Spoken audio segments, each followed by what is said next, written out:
Hey, welcome back, everybody, to Mega May, the Kickstarter fundraiser for 20X Expo. I am here with our next runner, BlueMetal, and I'm here as well with Skybane. We are going to get to see Heck some yeah. Mega Man Legends. And you guys who love Mega Man Legends, we are in for a treat because we're getting back-to-back Mega Man Legends run. We're going to have an any percent normal run, followed immediately by 100% easy mode, so we're going to get to watch Mr. Volnut himself just plow through enemies. So I am super excited about this.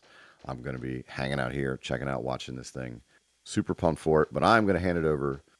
BlueMetal, Skybane, it's in your hands, my friends. Take it away. Hey, how you doing, Blue? everybody?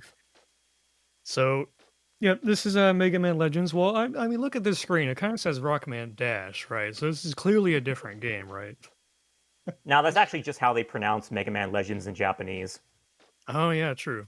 But yeah, so this is the Japanese version. I'll be doing a speed run here, and we use Japanese because it's faster for a handful of reasons, but text boxes is the absolute biggest reason why. So check my controls. These are the real human controls. Okay. All right. So I'm gonna get started here, and I'm gonna be talking about the whole the speedrun stuff as we go on. But during moments where we got like down times or nothing important going on, we can probably talk to Skybane about some interesting stuff that he knows. Oh, yeah, I can yap to the moon. Oh, the moon. Oh boy. Oh, I All did right. not intend for that. I'm so sorry. It's all good. It's fitting. All right. So I'm gonna get started here in three, two, one, and go. Yeah. Mega All Man right. Legends, baby. So the speed run, you're gonna notice right off the bat that we're all about running diagonally. So this is one of those games. If you run sideways, if you run kind of weird, like you would not run in real life, you go faster. I don't know, man. I wouldn't And discourage people from running like this in real life. I mean, if they can do it, more power to them, man. And then there's gonna be these moments where like a text box will force you to stop in place, but if I jump through them, I'll pretty much get some extra little free movement. And we're gonna be going through some hallways here, and I'm gonna be coming up to the first treasure chest that has a buster part in it, so I can make my buster stronger. And then we're gonna be using a mechanic called stutter shooting, which is what we use to shoot faster. And we're gonna use that very heavily against this first boss coming up. You pretty much, if you're on the same control scheme that I'm using, we use L1 and R1 to turn. You hold those two buttons together. One. All right, put the part on. You hold those two buttons together, and then you get to shoot faster by holding square and mashing forward at a set rate. You can't do too fast, or else it just won't work. So Yeah. here it is. It's like that in Legends 2 as well. And they actually knew, excuse me, the developers actually knew about stutter shooting when they made the second game, but they just decided to leave it in anyway because they thought it was cool. Ooh. I tried to shoot 2 times, but I let go square too early. Ooh. Oops. It's okay. Wasted a few seconds, but it's whatever. Yeah, no one's counting. So after that's all done with, we collect our refractor, and then we're like, hey, the engine suddenly has problems. We have to crash land here on Cadillac's Island. It's a cool place. Yeah, the Flutter has a tendency to do that, and it's the worst in this one very obscure little game. It's a mobile phone game, Adventure on Five Island or something. The Flutter is always crashing in that story for some reason. It's a genuine problem. I still have to play that, but you know what? Hearing that the Flutter crashes a lot in it, it doesn't surprise me, actually. I got to play it too. It's like it's kind of janky from what I hear, but I mean it's more Legends content. Who knows when we're getting more of that, right? Yeah, true. And we're coming up here into the junk shop, and we talked to the lady here, and she's like, "My husband got kind of stuck underground. He's kind of a wuss. And he doesn't want to come out. You should probably go down there and save him for him because he can run fast, but he can't seem to run around the robots. So we're gonna go down there and help him." Yeah. Mick in the chat saying we like it when devs leave things in because they're cool. Yeah, Right? it's so true. It's so true. And there's so much trivia behind this game like that. developer insights and stuff. But we'll get into that later, hopefully. Mm-hmm. We'll definitely have plenty of time on the boat. Right on. Yeah, you could talk about Legends really to your heart's content. I mean, there's especially again, there's so much trivia behind it, so many little things. Here's a site for you guys to remember: um, the Reploid Research Lavatory. It was a little blog. It's kind of outdated now, but it was a blog that was managed by a really hardcore fan named Kobu Number 20, and he's documented all this super cool Legends trivia from like developer interviews, and he speaks Japanese, so he's been able to like translate all these super cool interviews with the developers behind the Legends series, and there's just so much cool stuff in there, and it goes on and on. So look into that when you have time. It's a gold mine of Legends information. Nice. So we save the husband, we get the mine parts kit to make the splash mines, and then they ask us what our name is. I press the cancel button, and it makes me choose hippopotamus. Oh yeah. So I'm not Rockman, I'm hippopotamus. Yeah, hippopotamus was a thing. In Japanese, it doesn't translate very well into English, but in Japanese, that was kaba, which spelled backwards, again in Japanese, is baka, and which means idiot. So he's basically calling himself an idiot backwards, but that doesn't get translated so well in English. And kaba means hippopotamus in Japanese too. Yeah, we are the Kaba. We are the hippopotamus. We're the biggest idiot on the face of Terra. Which, I mean, look at this guy. He's running diagonally. He's like laying mines everywhere. I mean, come on. No person in the right mind would do that. True. So that was a little minor stealth mechanic there, because if you walk up to them blocking the door, they kind of don't let you through, and then it gives you a tutorial mechanic on like, hey, if you hold circle, you get to walk slow. It's like, okay, I guess I have to walk up to them without them noticing me, even though I'm right there in the open. But, even though you're right there, yeah. Yeah. Yeah. And it's like a single tiptoe step you have to take to get that in there. Yeah, it's pretty silly, and it's killed a number of runs at top level because like you're trying to perfect when like the latest possible moment you can start walking. And it's like, oh, I waited too long, and now I got caught, and I lost like 5 seconds. Oh, God, dang it, man. I'll be real. Those are always the funnest reactions to see from you when it's just something small like that, and it's like totally throws the whole run for a loop. Yeah, I'm just like, ah, man. I didn't have to lose that time, but I did. Chat, this man can make noises. I'm telling you. Speedrunners make noises, dude. Speaking of noises, it's like all the Kermit English, noises. You normally have to talk to the dog to get him off of Tron, but in Japanese, you can just do that. Sometimes you can make him break dance. Yeah. So, yeah. Maybe you can show that off later. Yeah. They left in animal abuse that got patched out in English. In English, you can only kick the Old City dogs one time, but in Japanese, you can kick Paprika there, you can kick the Old City dogs as many times as you want. You can kick the cats. You can shoot down the birds. Like, god dang, dude. But, now... They hated their animals. Yeah. So now Not stuff's to say the birds real. are so loud. Yeah, they didn't really do anything, but other than make noise. Yeah, that's true. That's true. And you shoot them down in certain places? The birds? Yeah. In Japanese, anyway. In English, I don't think you can shoot them down at all. Oh, snap. So I got a good crack out of... part. Yeah. Sorry. That's all good. I got another Buster part, and the... I don't normally buy it, but I bought the energy canteen just in case things goes kind of south. Because you never know in a marathon setting. But now the city's under attack. Time to take these dudes out. I do lament that we can't see these cutscenes, because they really are the highlight of Legends, or one of them anyway. Yeah. Because you got to see the serve bots coming out of their machines, and it's just really cute and charming. Yeah. Stun lock? Oh, no, I bonked the leg. You can stun lock here, but it's kind of tricky. Yeah, it is tricky. Whatever, just end the fight, man. I do want to shout out here. We're not going to spend any time to really look at it, but Data can give you an extra range buster part if you don't have one already. And hilarious little trivia here, fun fact. If you so Data will give you the part for free if you don't have one. He then gives you a yes or no option. If he'll ask you after he gives it to you, am I a good boy for that or not? You can either say yes or no. If you say yes, it all goes fine and dandy. Data's pleased to peaches. If you say no, however, Data will straight up take that Buster part that he just gave you away from you. He's just like, okay, then you just give me that. You just give me that right back, Mega Man. I love that. Where'd he go? Oh. But we're in city hell here.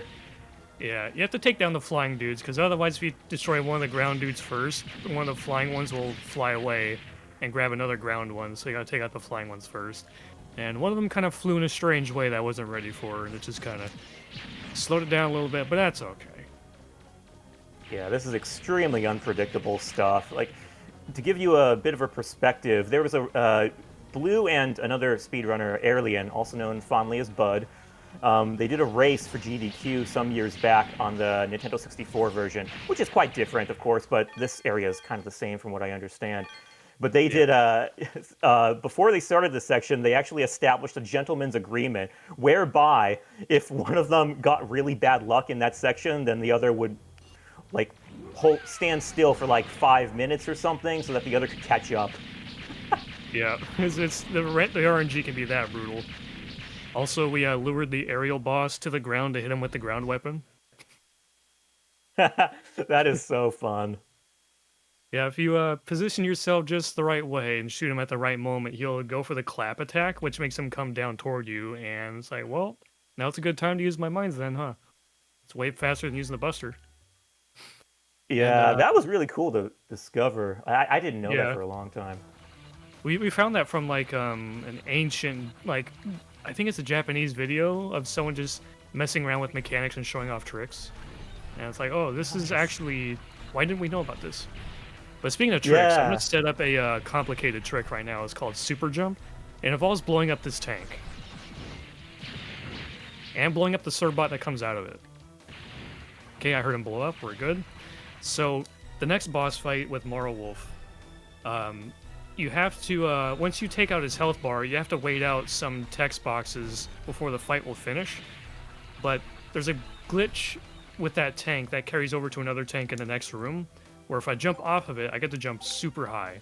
So the goal is to beat the boss, jump off of the super jump tank up to a door, and when I reach the door, if I do it correctly, it'll bring up some text that'll interrupt the boss's text box when you finish him and end the fight early.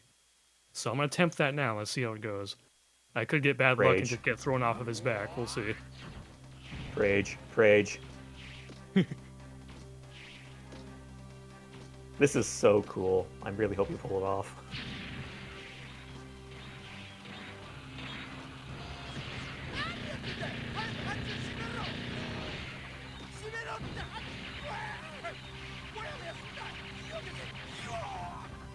Oh, I missed it. No.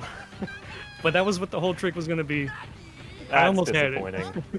Yeah. If I got to that door and interacted with it, it would stop all this text and end the fight early. I got so close. I got Dang, so man. close. Maybe later. Yeah, it's all good. That's a very difficult trick that like very few people implement in their runs, but it's really cool. But man, it's hard. Yeah, it's cool too, because like you don't normally know you could get up there in general, like even in a Yeah. casual playthrough. Mm-hmm. You can normally only get up there with glitches, and that was going to be one glitch to do it with. And the way the glitch works is very strange. Like, it has to do with the servbot that you blew up, his aerial momentum kind of being conserved. And if you were to like blow up that servbot or any other servbot in a tank for that matter, and then you reload the room and jump off of that tank, you get a really weird jump coming off of it. And for some reason, that carries over to other rooms with other enemies. So you blow up that servbot, go to another room that has tanks in it, and you jump on a tank that had a servbot that filled the same enemy slot in memory, and you just jump off of that tank and you just go jumping really high with no jump springs even. So it's a very strange glitch. That was the one that GameFAQs user found back in the day, right? Yeah, like he posted about it over a decade ago, like 14, 15 years ago. No Yeah, one give the in the story. thread It's cared. fascinating. No one in the thread cared at all. No I one never cared at knew all. about it. Yeah, no one cared. I never knew of its existence until I was in the Legends Station Discord, and someone was telling me about a glitch that got patched out in the greatest hits version of the game. And I'm like, what are you talking about? I never heard of this. And he gave the details, and that's when we just looked into it, and it just went all from there, and we found it. And And that here's user, another interesting bug. We're that gonna user click was through the actually wall the same here. guy who discovered it. Yeah, the guy who talked to me about it's the same guy who posted in that GameFAQs thread. Yeah, But shout outs to Rapspree. He's been in the Legends community for a long, long time. yeah. So I kicked an enemy, went through the wall. That's the only space in the entire game where the wall has an opening, and we can actually abuse that for the one time where it's useful. Because normally you have to go through an auto scroller where the support car kind of follows you around and you blow up tanks, and then she rams the fence to let you into this dungeon here. But by going out of bounds, we can kind of get in here early. But the one condition is that you have to talk to that lady outside the cave because she's the story flag trigger to allow the doors to work. Because otherwise, if you get in here early, like it doesn't let you in. It kind of just toggles enemies and objects on and off and doesn't open the doors. Yeah, and that's a big reason why you can't do more skips, I believe, because those story triggers are so, you know, uh, connected. Yep. It's pretty silly because otherwise you'd be able to get into several places early, but the story flags lock the game down pretty tight. Yeah, for those of you who don't know, most of these ruins are interconnected.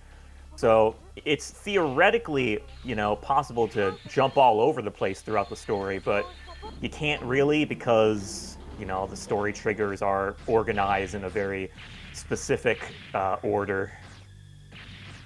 Yeah, so this game is pretty it's fairly like sequence break proof, unfortunately.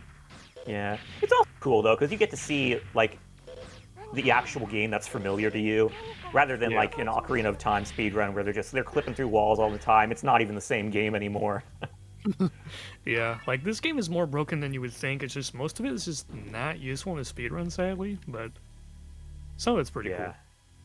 But Yeah. I was just waiting for this green chest to move along the conveyor belt because in this dungeon and other dungeons going forward, you have to grab 3 keys, and that one right there, I was waiting for the chest to blow up, and I'm on my way to the next one. Earlier, like a couple minutes ago, you probably saw me. Whoops, you saw me like kick a nest and then pause. And I kicked the nest and paused on one specific frame is to do a glitch called kick storage.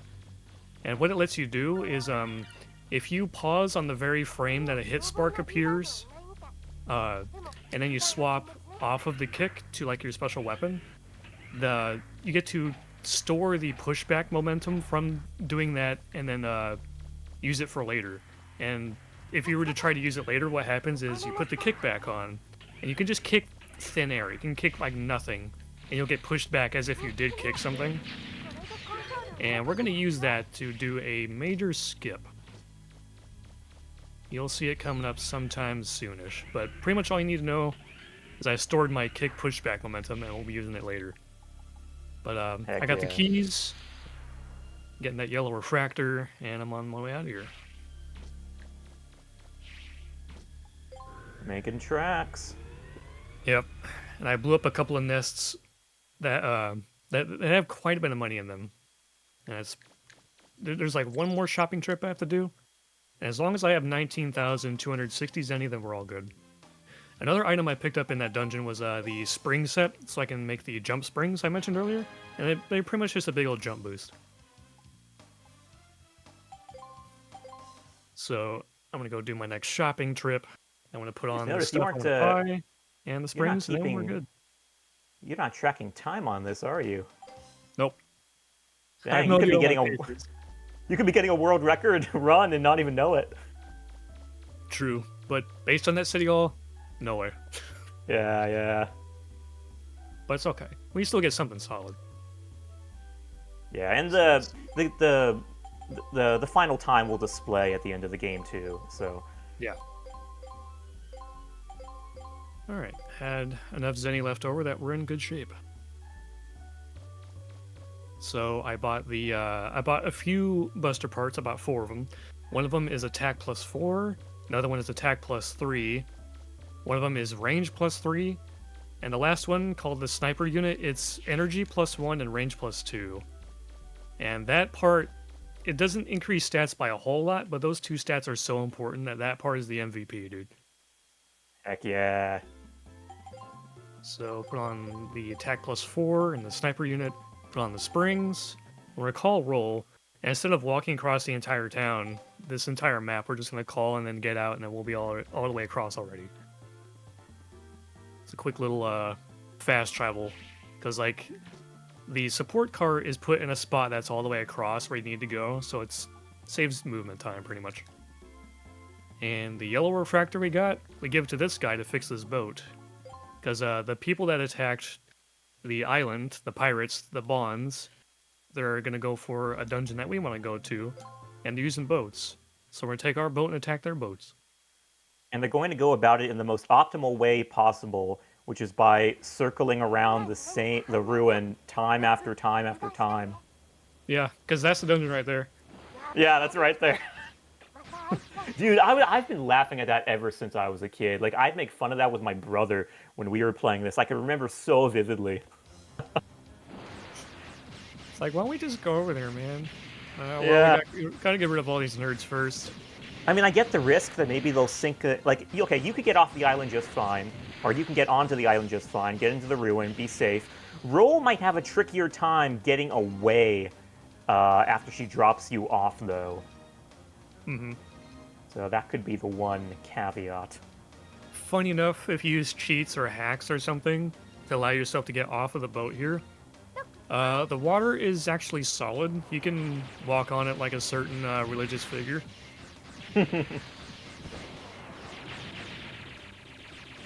Yeah, we kind of saw that most recently. There was a decomp of Mega Man 64 released pretty recently, where you could see all the texture as clear as day, like smooth as can be.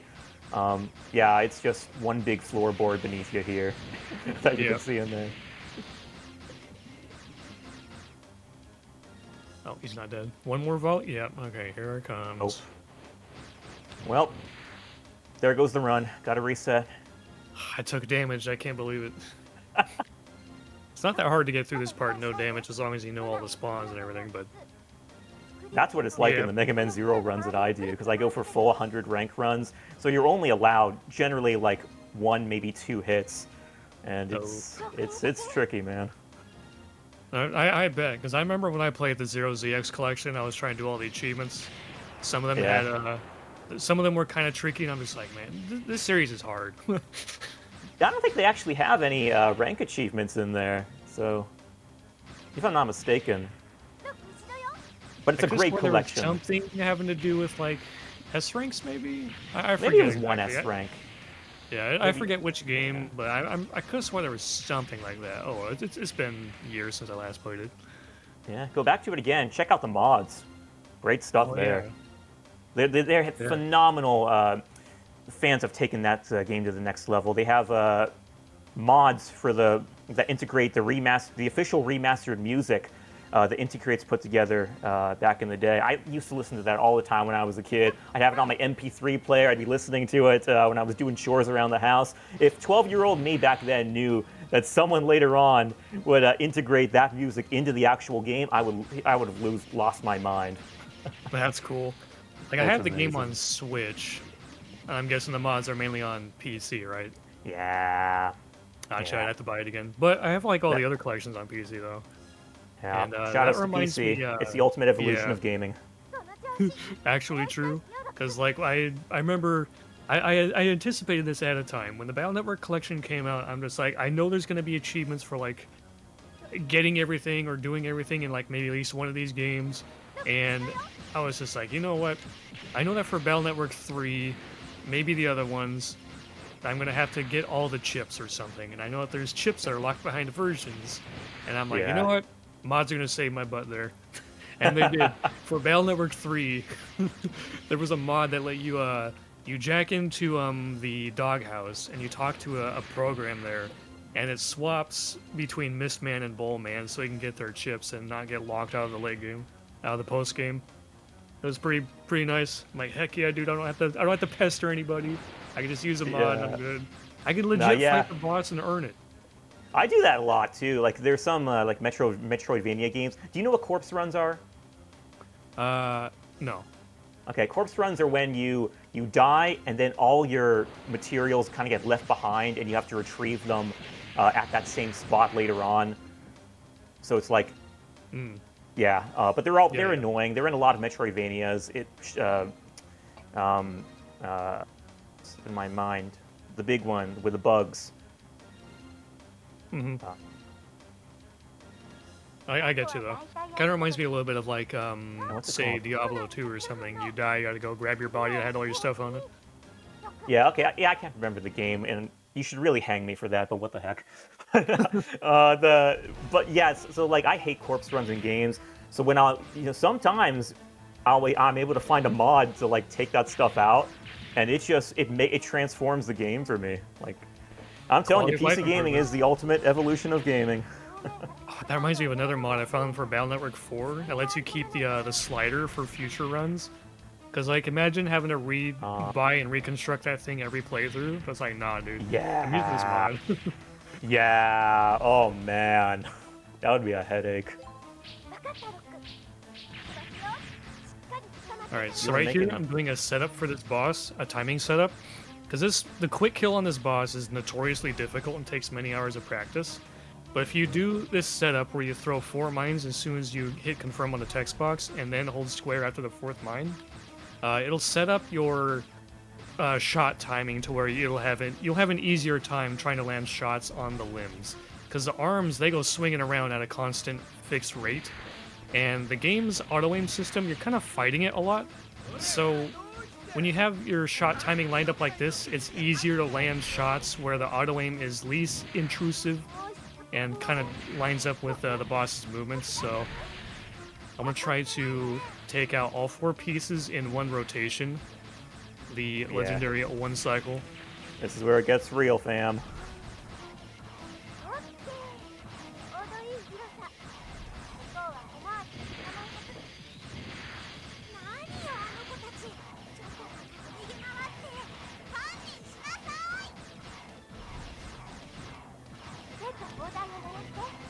Okay, that arm is probably 1 shot.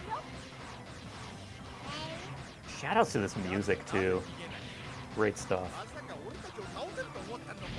Yep. Alright, we're good. And the Hot core is going to dog. spawn here. And the core, it can only spawn when you can't see it, so pretty much only when you're in front of the boss. So if you like pass through the front of the boss and the core didn't spawn yet, you gotta wait an entire revolution all the way around again. Holy So McGuire that be strat like, is how'd that get pretty there? tough. Yeah. It's pretty tough, pretty tight, but once you get the setup down and practice your shot pulls, it's not as bad as it might seem. But when you're first trying to learn it, it's like, wow, how does anyone land shots on this thing at all?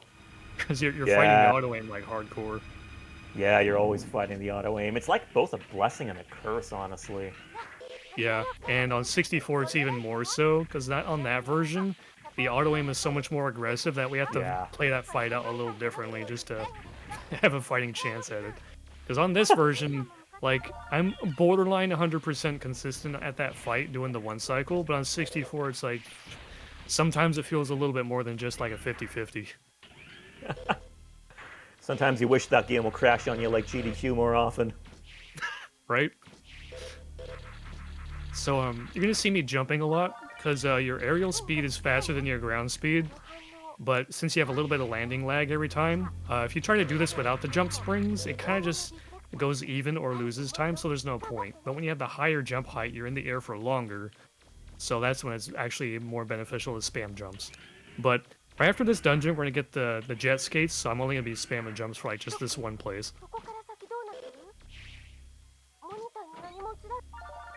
And then the boss of this dungeon, that's where I'm gonna utilize kick storage. Because we're going to skip right over his activation trigger and just not fight him at all. Unless I screwed up and then we fight him anyway, but we're going to hope that doesn't happen. Ryukin in the chat saying, I forgot how long this boss fight was, referring to the water fight. Yeah, it goes on a long time, and it's not. It's even worse if you factor in, like, I mean, the whole auto scroller before that. I remember it just when I was a kid, I felt like it just took an eternity. I always had to leave before taking on the boss because it was just too hard for me. Yeah, especially if you're just going in there like casually, where like you just have whatever loadout you have, and it might take several rotations around the boss. Like I can see it taking a while. Yeah. All right, so here's the boss room. I'm gonna swap to my kick. So guys, if you're eating Doritos right now, just throw them away in the trash immediately because we're not having any of that. Yeah, the boss's name is Garu Doriton, but in the community we lovingly call him Dorito King. I like that he even has the color scheme. Yep. So here's the setup. Jump, land, step backward for 2 frames, line up like this, kick, and the boss fight did not start. Heck yeah. No chips tonight, fam. Yep. Although I actually did have fish and chips tonight, come to think of it. Yo, nice.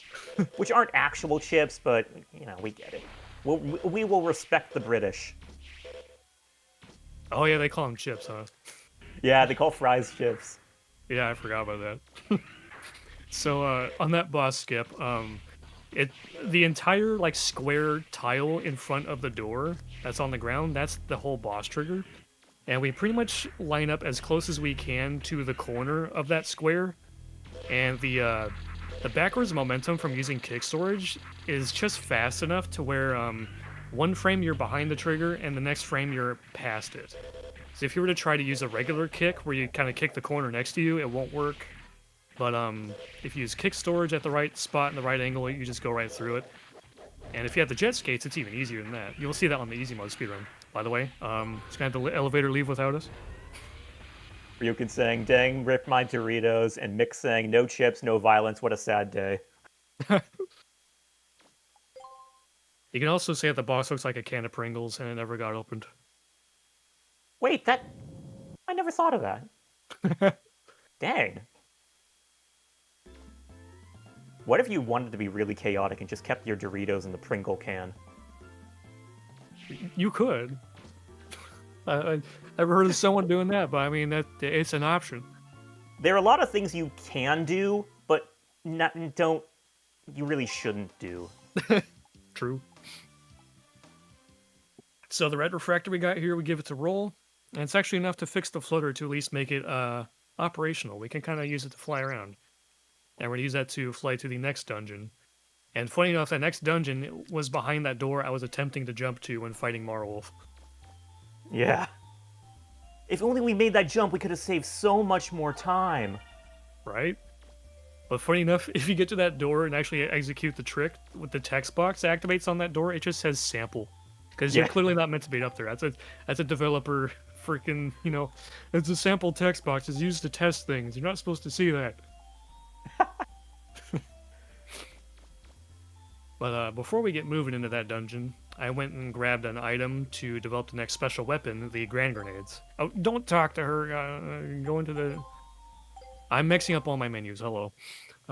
Anyway, talk to roll. I'm going to here, make the next special weapon, the Grand Grenades, and they are the MVP for the rest of the run. Because they're quick to get, they do a lot of damage. The only real flaw to them is that they just don't have much ammo. But we'll be alright. Alright, so let's change to them.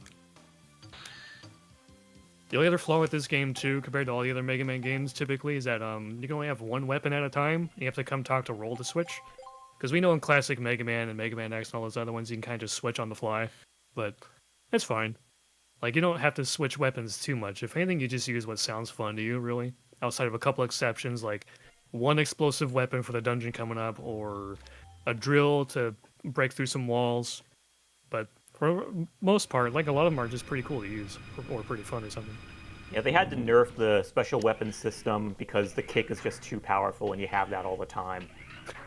With all the utility the kick actually has in this game, both casually and as speedrun, it's kind of an S-tier weapon. The only reason why it would be bottom tier is because it doesn't do any real damage, but otherwise it does so many things. I know, imagine if they actually took that out. The speedrun would be completely different. Yeah. Oh, Oh yeah, door swag. Sort of that's a anyway. glitchy door where you can only mess around with it on that one visit. Yeah, It's Blue pretty silly. loves to give his viewers seizures from that door. He'll just like do door swag in there like time after time after time, and just you gotta look away sometimes because it'll just get too yeah, it gets It, crazy. it'll get a little silly. But so I put on my jet skates, put on another Buster part, and I swapped to my special weapon from the kick, so I have the grand grenades. And this dungeon, just like the other ones, you have to grab 3 keys. But also there's a ceiling I have to get to sometime soon here that has to be blown up with a explosive weapon of some sort. You have 3 options, and 2 of them you can kind of get if you're curious, and the third one, if you happen to travel here and you didn't have either one of them, there's an item you can find here that'll have the third special weapon that'll break the ceiling. All 3 of them have some explosive quality to it that'll blow it up, and it'll work. It's like the one mandatory use for special weapons in the entire game. You gotta use something explosive to blow up Yeah, the ceiling. it's so true. Yeah, I always found that strange that the special weapons don't have more practical uses outside of combat. Yeah, you have the one explosive that you need, and then you have like a drill for some walls, and that's kind of it. Everything else is mostly just for fun. Yeah, it's funny because that's always kind of been a staple of classic Mega Man 2. Like even going back to the first game, you have these certain areas that can only be accessed with the special weapons. hmm And now we have a boss fight because the third key we're trying to get to, this boss fight is in front of it, and most people normally like circle strafe around the room, but I got a nice little strat here that kind of makes them look very silly, very stupid, very stupid. Their AI is not as great as you would think. So you stand a little ways from the door, let them gather up. 1, 2, 3. Oh, oh, okay. All right, he did die. All right, and yeah, that's it. So the way their AI works is that they do not attack unless they are on screen, but because they weren't able to face Mega Man either, they didn't attack anyway. It's very silly. Uh, for some reason, if you're a very specific distance away from a wall, they're they have trouble turning all the way around. They get confused between trying to focus on you straight on and trying to turn all the way around. Like they just can't do it. If you're to back up Yeah. too far, then they would manage to turn around, or if you get too close, they'll hit you even though you're behind them. So it's kind of like the magic distance that makes them perfectly confused. They can just sit there. You can stand there all day if you want. They can't do anything about it. Yeah, the magic distance indeed. We really Yeah. don't treat dogs very well in this game at all, do we? No, not at all. But got the third key, and activate this thing here with the keys, and it opens the final dungeon. Although the final dungeon, you don't really spend your time in it like all these other ones. You kind of go in there, activate some small external ones where you go get 3 separate keys out there, and then you go back into it to get to the final boss. But until then, we're gonna get back out to the flutter, try to go back, and then we're gonna get ambushed in the air by our old pals, the Bonds, the pirates. Yeah, bonds are also a huge highlight of this game. They're such lovable goofballs, Yeah, and you don't want to. I always feel so conflicted when I have to inflict suffering upon them because, like, I don't want to hurt them. They're just trying to get by, you would by whatever means they can, and it's I respect the grind, and I mean they're just also lovable. in a way, they're kind of like Mega Man's Team Rocket, but like Yeah, funny. yeah, that's the common comparison. It's Yeah, true. It really is true.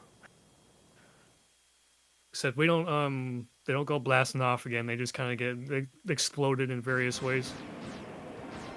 Which is pretty much the same thing in some ways. Yeah. I mean, you got Tron literally reduced to charcoal after that first fight. So hmm I keep cutting off my volleys one shot too early. Get out of here. oh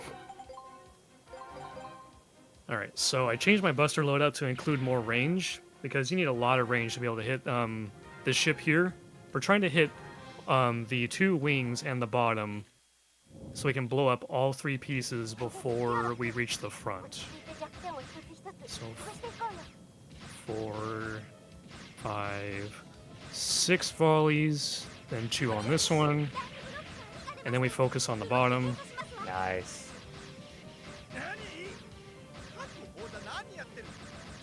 And then we try to finish off the wing here. That's such a tight last hit there. All right. So that's the tricky quick kill for this ship here. Because if you run out of time, the flutter will start moving around to have you, like, you're flying around the ship to blow up various pieces of it, like the cannons and everything, and that wastes a huge amount of time. Yeah. And now this next phase, this boss is very heavy RNG with missiles flying around everywhere. Very heavy, yeah. She kind of flew away early, so kind of wasn't able to do a quick kill there, but that's okay. Okay. G to the G's. Yep. Doesn't have much HP, but it flies around and does a lot of RNG silliness. Shout out really to lucky. Tron's. Shout out to Tron's opening voice clip at the start of that fight in the English version. That Shout out. yeah, I know, it's such a legendary shout. She nails that yell so well. It's like she's kind of mad there for real. I love it too because it's like she's really, you could tell she's really locked in at that point. Like when Teasel says to her, "It's up to you, Tron, get him." It's like for that moment, she's completely let aside her feelings for Mega Man or whatever's stirring in her heart, and she's locked in. Now she's ready to rumble. Yeah. All right, you know what I'm gonna do? I don't normally do this, but I'm gonna do this. I'm gonna pick up this cat and bring it to the flutter. Oh yeah. This is the ultimate proof that we're cat people in this stream. We mistreat all the dogs, but we love the cats. True. On this version, I could have kicked the cat and then picked it up, but I'm not gonna do that. Yeah, no, why would you? Nah, I love cats. We ain't doing that. Yeah, same. So this is the main gate. It's a gigantic spiral, but we're not gonna stay in the spiral for too long, because we're gonna activate the what are called sub-cities, and there's 3 of them. And we have to leave the dungeon to go visit them. And those hold the keys, and I have to bring them back down and go to the bottom of the spiral to get to the final boss. But behind, on the way to one of the keys is a boss. It's the Bonds again, and they're using their gigantic Gundam named Bruno. And I'm going to fight it right now. And that's actually one of the hardest quick kills in the whole game. We must mention his full name here. Theodore Bruno. Theodore Bruno. Yes. Yeah. Fun fact, when I said that on one of the GDQ hotfix runs, it appeared as one of the shorts on their channel. And it's called like a Gundam named Bruno or something. Great stuff. Oh, hello indeed. Dang. We'll be alright. Oh, that was clutch, man. Okay, this fight's gotten real messy, but we'll be alright. Yeah, clutch it out. In before he shoots you through the fence, thank God. Yeah, sometimes those orbs can go through the fence if you're not positioned the right way. God, Okay. that missile almost got me, dude. That was tight as heck, man. G to the G's. Alright, so here's that time loss that was mentioned earlier at the City Hall section. Here's where it matters. Because you normally have to have the bank and the police station alive so we can do a side quest. And if you lose one of those, you have to go through like about a minute or 2 worth of time spent to repair it. And here's where that side quest matters. We're going to do a bank robbery side quest where we're going to quote-unquote stop a robbery, even though they got a legitimate loan for it, and we're just... I fell. But, All because we don't ask questions. yeah, we don't, but we take the money that we think that they stole, and we're going to use it for ourselves and dump all of it into the grand grenades to make them, like, super strong. And you would think, like, why are you doing a side quest in a speedrun? Well, buffing the weapon just saves that much time. It's pretty nuts. It's an insane amount of money that you can totally use in great places. Yep. We do talk about Theodore Bruno, though. Yes, we do. True. Unfortunately, he's a very relevant subject in this speed run. Yeah, he's a tough boss to defeat quickly, but like if you want to just beat him at all, period, just stay behind him. He's pretty easy, but to beat him fast, that's a whole nother ordeal. So here's the Hey, side quest. Republic saying, "Let's go, Blue." What's up, Republic? That's one of our boys. Heck yeah. So if you just cram your face into the side of that car, you deal enough damage to it. Yo, car surfing? That was pretty cool. Nice. And then we blow it up. We steal the suitcase instead of giving it back, and we get 200,000 zenny. If you were to give it back, you get teleported to the police station and you get like 20,000 zenny. But if we steal it and get max negative karma, we get 200,000. And Yeah, the so karma doesn't really matter that much in this game, actually. Yeah, so in addition to throwing away your Doritos, you guys will also have to throw away your hamburgers because we are not seeing the striped burger in this playthrough. Yeah, sadly. If you were to give it back, you know, the bonds, the Sir boss would actually build a burger joint. But yeah, we're not getting any burgers either. Rip. So this boss is very strange on this version of the game. For some reason, his health bar, it works in a strange way where, like, some of these cycles he'll stun on one hit and then run away. And if that happens, you have 2 cycles left to blow it up. Otherwise, you start losing time. And the way you do that is if you shoot slow enough, you can land 4 hits to bring it back on pace. Because otherwise, if you shoot 3 hits, if you shoot 3 shots and hit 3 times too quickly, you'll just shut immediately, and then you like to go through another one of these cycles of everyone running away. So it's a weird, convoluted strat for a boss where you just follow him and shoot him in the butt the whole time. It's very rage-inducing. Yeah. Yeah, It can be anyway. if you shoot like slightly too fast, or if you try to do it too early, you'll stun after 3 hits anyway. It's like, oh, okay, there goes another cycle. This boss is just all sorts of shenanigans. But Looks like a good place. I won't finish the sentence. Yeah, no, we won't talk about that.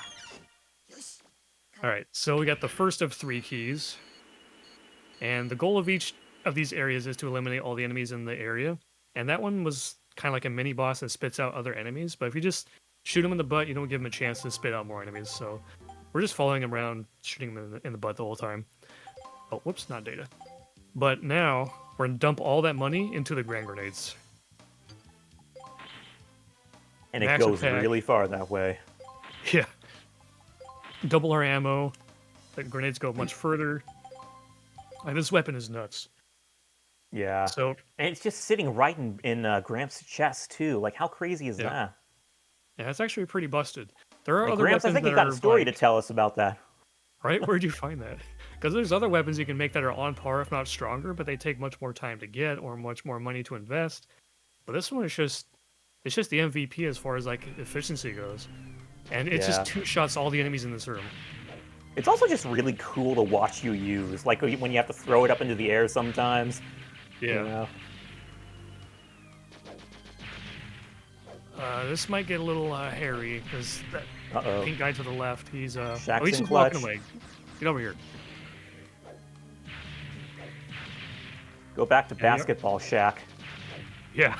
So those enemies they're called Sharukarusus, but Yeah, that's right. we shorten it to Shaq instead of something normal like Sharus or something. Now we call him Shaqs because it's funny, and it references our everybody's favorite basketball player. Yep. Hey, I mean, he can jump as high as them, so hey. Yeah, those dudes they'll jump over your head. Yeah. Sometimes I'll intentionally have that happen as a strat if they're just too close to me. Pretty sure they're taller than Mega Man, too, if you Yeah. size them up. For sure. So, just like the real Shaq. Yep. Tall man. Get Republic saying, get dunked on. Yep. So that's 2 keys. We're going to go to the third one, which was in the area where we fought Bruno. But we didn't go to that one because we would have only had our buster and no souped up grenades for him. So we're going to come back in here, and then we're going to just dunk on all these enemies. You're going to see me Nice. throw some 3-pointers too. Oh, yeah.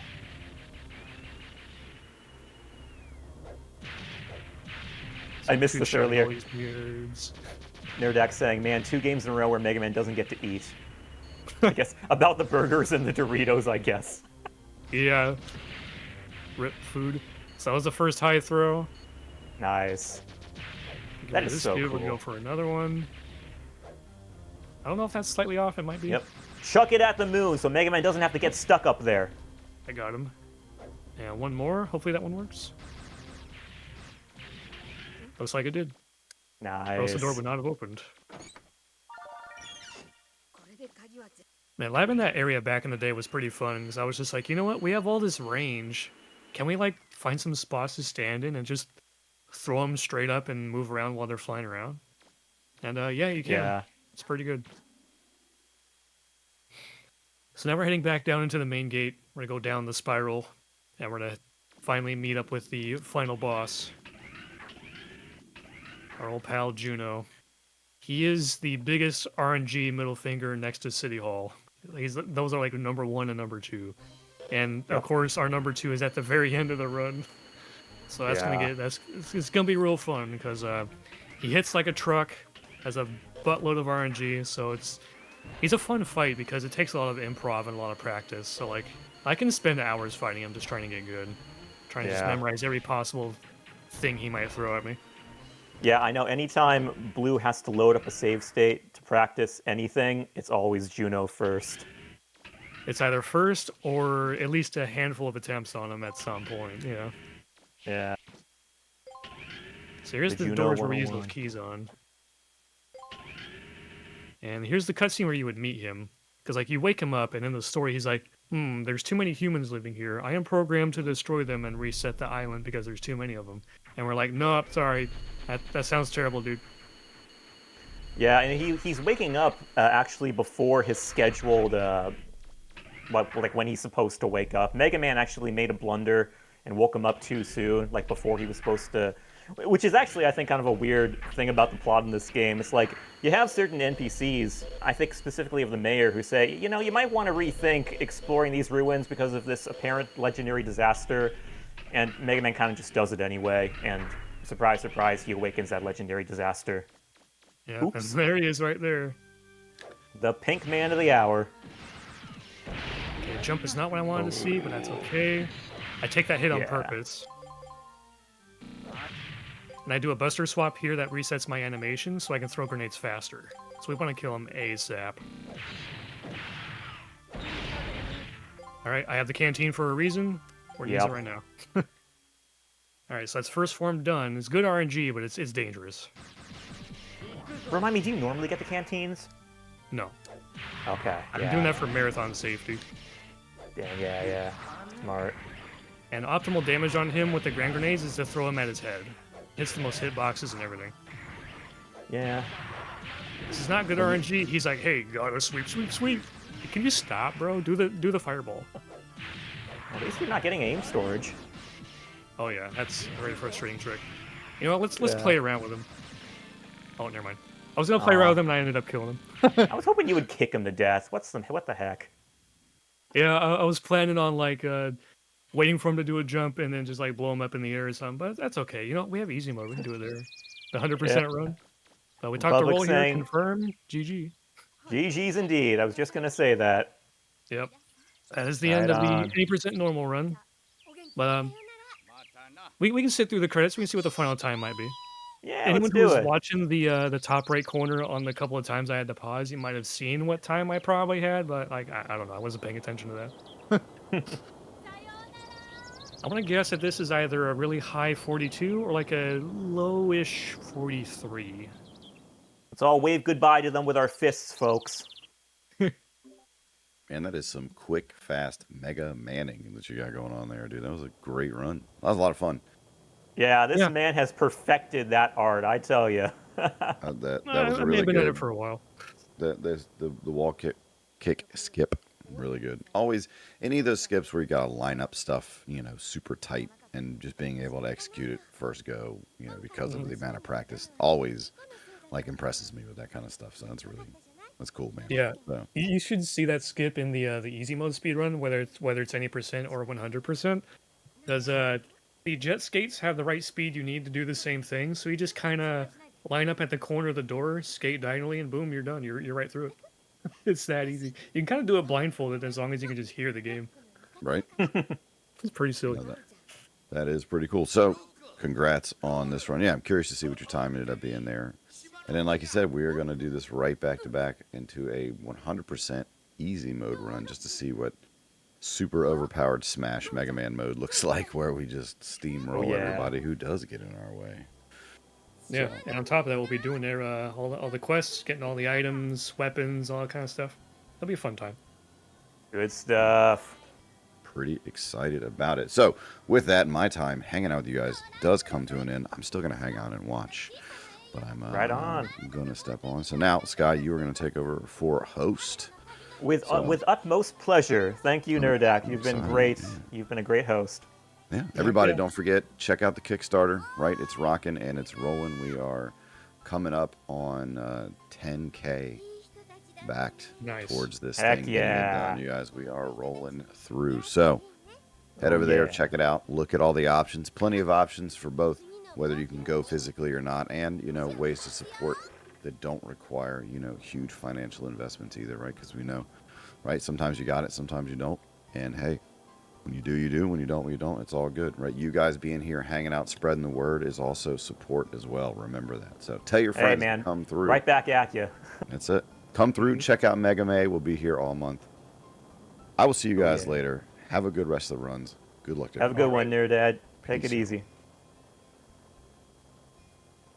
And speaking of, All you'll right. probably be seeing me a handful of times throughout the marathon too, because I'll be doing a few runs of Legends throughout this whole thing. Like we got this run I just did, 100% coming up right afterward.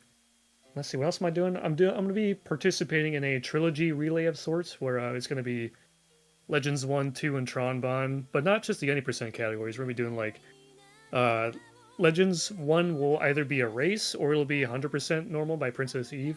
And then I'll be doing Legends 2 100%, which is a scary category, not going to lie, because it's I'm not too good at that category, and I've never liked it that much as I love Legends 2, but I'll push through it. I'll do it. And then The on top legend of that, I'll also be continues. doing right, and then I'll be doing Tron Bond all missions. That's a fun one. It's a fun chill category. And then I'll also be doing oh yeah, after that trilogy relay, I'll also be doing a glitch showcase for Legends 2 if you want to see some crazy glitches that game has. Oh boy. And then, seizure warning, though, to all those of you who are sensitive to that kind of thing. some effects you can get from glitching that game could result in some really flashy lights, not gonna lie. Yeah. Oh, can I And just then, shout out Reika Marishta, who sung the opening and ending themes for this game. Oh yeah. Wonderful individual. I had the chance to interview her more than a decade ago, actually. But she came in clutch after the cancellation of Legends 3, voiced her support for all the fans who've been supporting the series, and then actually went the extra mile and remastered both of her songs from the original games and put them out on Amazon, if I'm not mistaken. You can find them on YouTube now too, but they're excellent remasters. I highly encourage you you all, to look into Another Sun and Your Wind is Blowing. I think they're called. They have an extra title attached to them, but that should be enough for you to find those. But Yeah. beautiful individual, Reika Marishta. Mm-hmm. And then let's see, toward the end of the marathon, I'll be doing a trilogy any percent run, which is like the Legends 1, 2, and Tron Bond, like I mentioned before. But I'm not going to be doing everything like on the run coming up in like a week or so. But just zooming through all 3 games, take about like maybe 3 hours or something. But yeah, Yep. it's You gonna won't be able to pull me out of my my chair for that. yeah. And that's just stuff. the runs that are covered that I'm going to be involved in. There's going to be quite a bit more of Legends from other people here too. Yeah, That'll I'll be be definitely interesting. I'll be playing the Mega Man Legends 3 Prologue 2D version fan game on.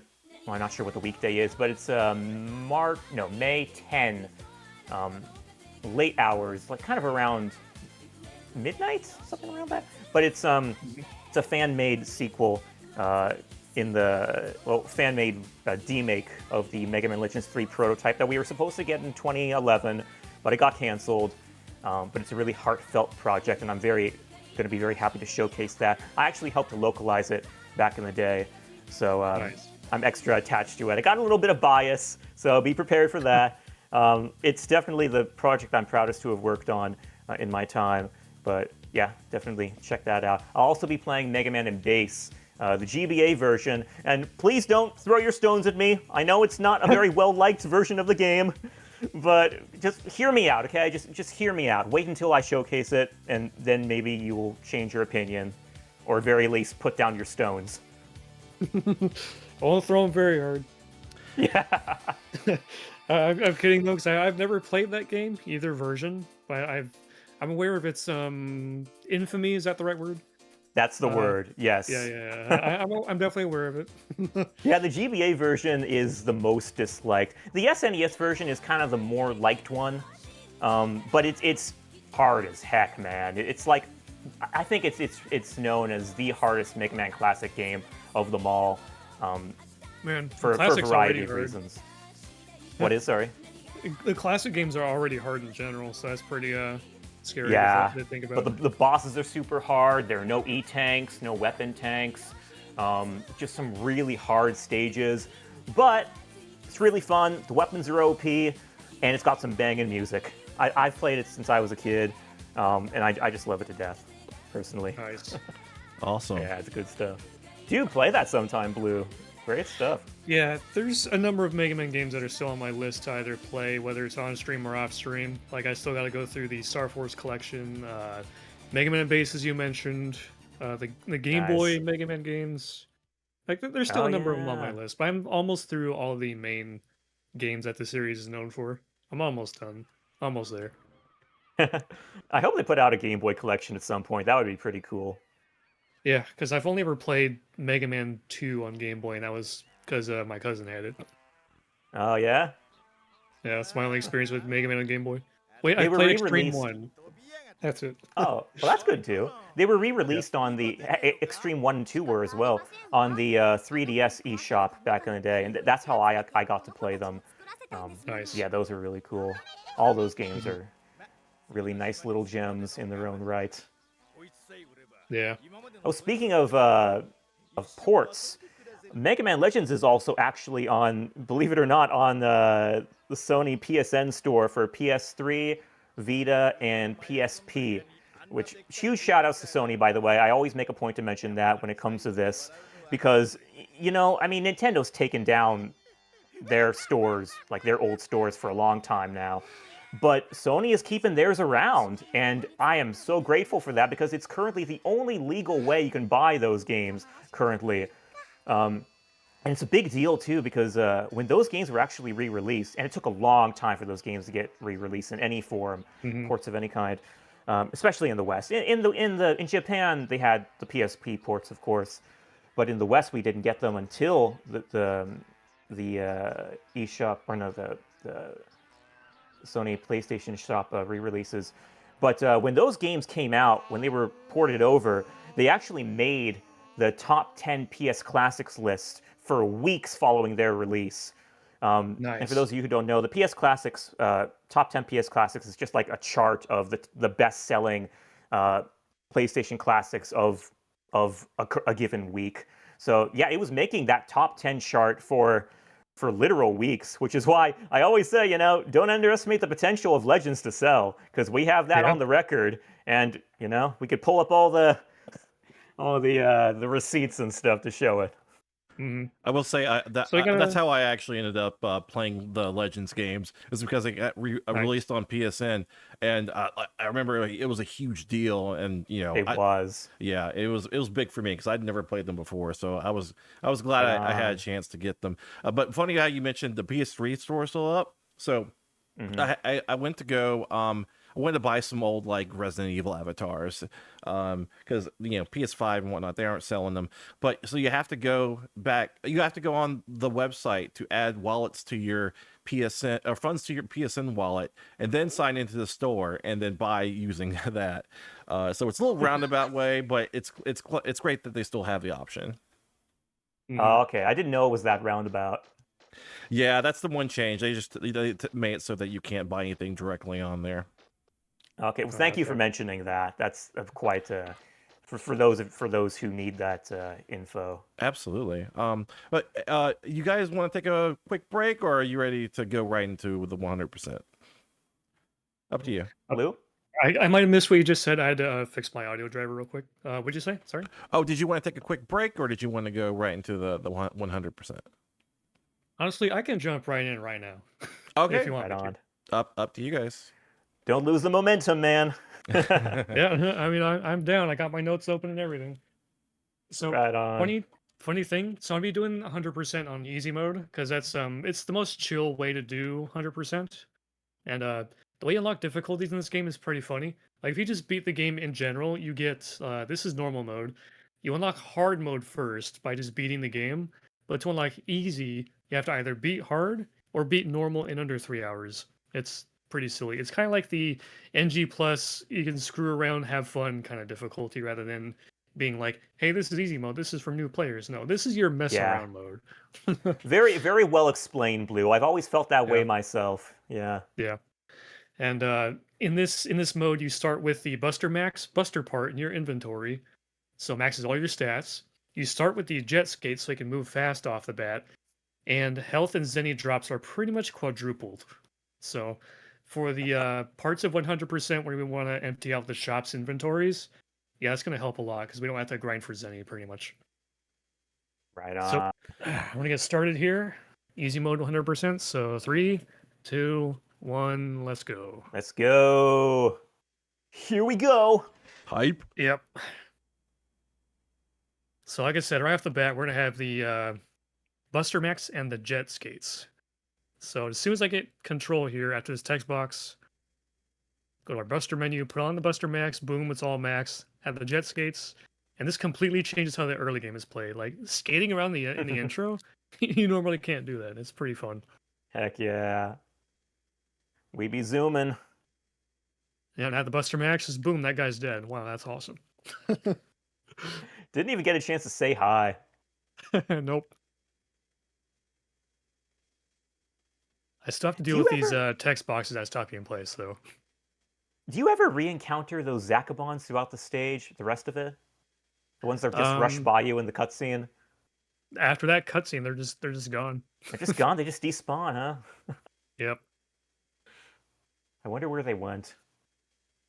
I don't know. It's kind of a weird oversight. It's like they existed and now they don't. And speaking of existing and no longer existing, this boss is dead now. GG. DG. He just hold forward and square, and he's gone. So yeah, that's easy mode for you. You start with that Buster part, and you can just mow down everything, for the most part. Like, funny enough, there's still some instances where the Grand Grenade still has better DPS unupgraded, but those are rare instances where they might come up and be useful, but most of the time we're still using our Buster. Yeah. Real quick, I don't think I'm getting audio from the game. Oh, did audio disappear? I don't hear the game audio anyway. Yeah, sorry, I just realized that I'm not hearing it either. I'm not sure what happened. Okay, there. I can pause here and restart my stream. Should I do that? If you think that'll help. Yeah, go for it. Okay. And restart with, where's the application at? Here it is. Let me know if we're all good. I hear birds tweeting. All right, if you can hear that, then we're good. Cool. All right. Oh, yeah, perfect. Gotcha. It might have happened when I was trying to fix the audio on my end, because audio interface, sometimes the drivers act all kind of funky and I get crackly audio and have to restart it, so. Gotcha, no worries. Yeah. So just like before, we have to save the junk lady's husband, but since we're doing 100%, we're going to be doing a little bit of extra stuff. So not only are we going to save him, but we're also going to go down further and grab a Buster part that has a tutorial text box attached to it, because they expected you to either get the chest in the intro dungeon, which had its own Buster part tutorial, or if you skipped it, you would get one here instead. So we'll go down here. Let's see if I get hit by spinners or not. Oh, the second one was the spinner. So So I believe this is a rapid fire buster part or something like that. Gives you an extra point of rapid, but when you have stutter shooting, you kind of don't need rapid most of the time. At least casually, anyway. Blow up all the snakes, all the noodles, save them, and now we can head on out. Yeah, we don't get noodles in this run either. Yeah, we So blow up no all the noodles. Doritos, no burgers, no noodles. Keep the count going, fam.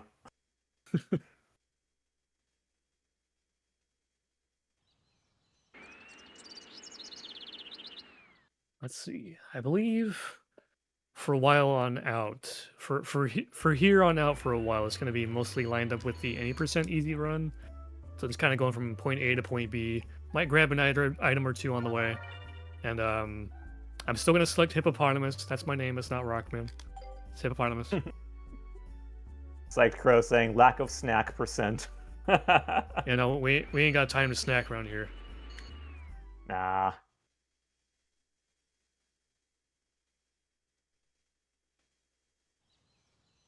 And talking to roll, get our splash mines. Although this time around, since we have the Buster Max, we kind of don't need to use it. Don't need the mines, really.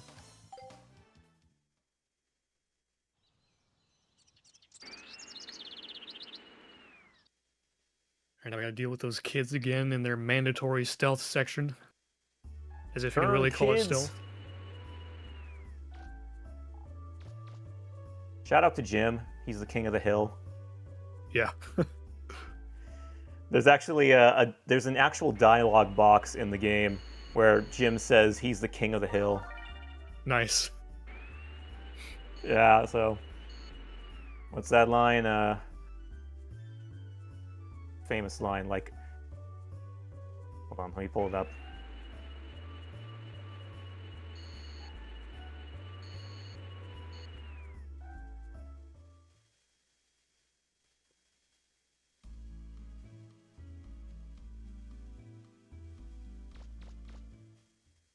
He's a dangerous man. No, I'm trying to find the one about the kids. So I got a random question. What's your preferred Legends game? Is it 1, 2, or Tron Bond? I haven't played Tron Bond. I tried it a little bit, and it was a little too different. I didn't pick it back up, but I'm curious. It's definitely a very silly game, but I still have fun with it either way. But I think my favorite is Legends 2. But I've definitely spent the most time with Legends 1 because of all the speedrunning scene has a lot of focus on it because there's a lot of stuff you can kind of break about it, a lot of ways you can go about running the game. Just has a lot more community focus on it, much more competition. I like Legends 2 the most. It's just the issue with that game, especially in the speedrun scene, is that it's a really hard game. So like, you'll hear from most people who try to run it where it's just like, yeah, this game will kick your butt. You're gonna die a lot. Oh no, Yeah, it's a tough game. It's just you that's know, true. it's the sort of game where it's like once you get the hang of it, the better you get at it, the more fun it is. But on your road to getting better at it, it's full of pain. Yeah, it's challenging for sure. And that kind of has its own appeal, of course. Yeah. Also, that boy ain't right, I'll tell you what. That's the Hank Hill quote I was looking for. It's all toilet sounds. You're way better at it than I am. When I think of Hank Hill, I just think of the oh, just him making any sort of gasp of that type. Dude, I'll never get over the fact that he voiced Beavis and Butt. So wild to me. I'm supposed to target this guy first. Okay, this is good RNG. He's flying toward me. Damn it, Bobby. Got him. So there's Damn it, Jim, that boy ain't right, I'll tell you that. there's a character in Beavis and Butthead that like he sounds exactly the same and looks sort of similar. I just always assumed that's it's the probably neighbor. him. It's the neighbor, yeah. Yeah.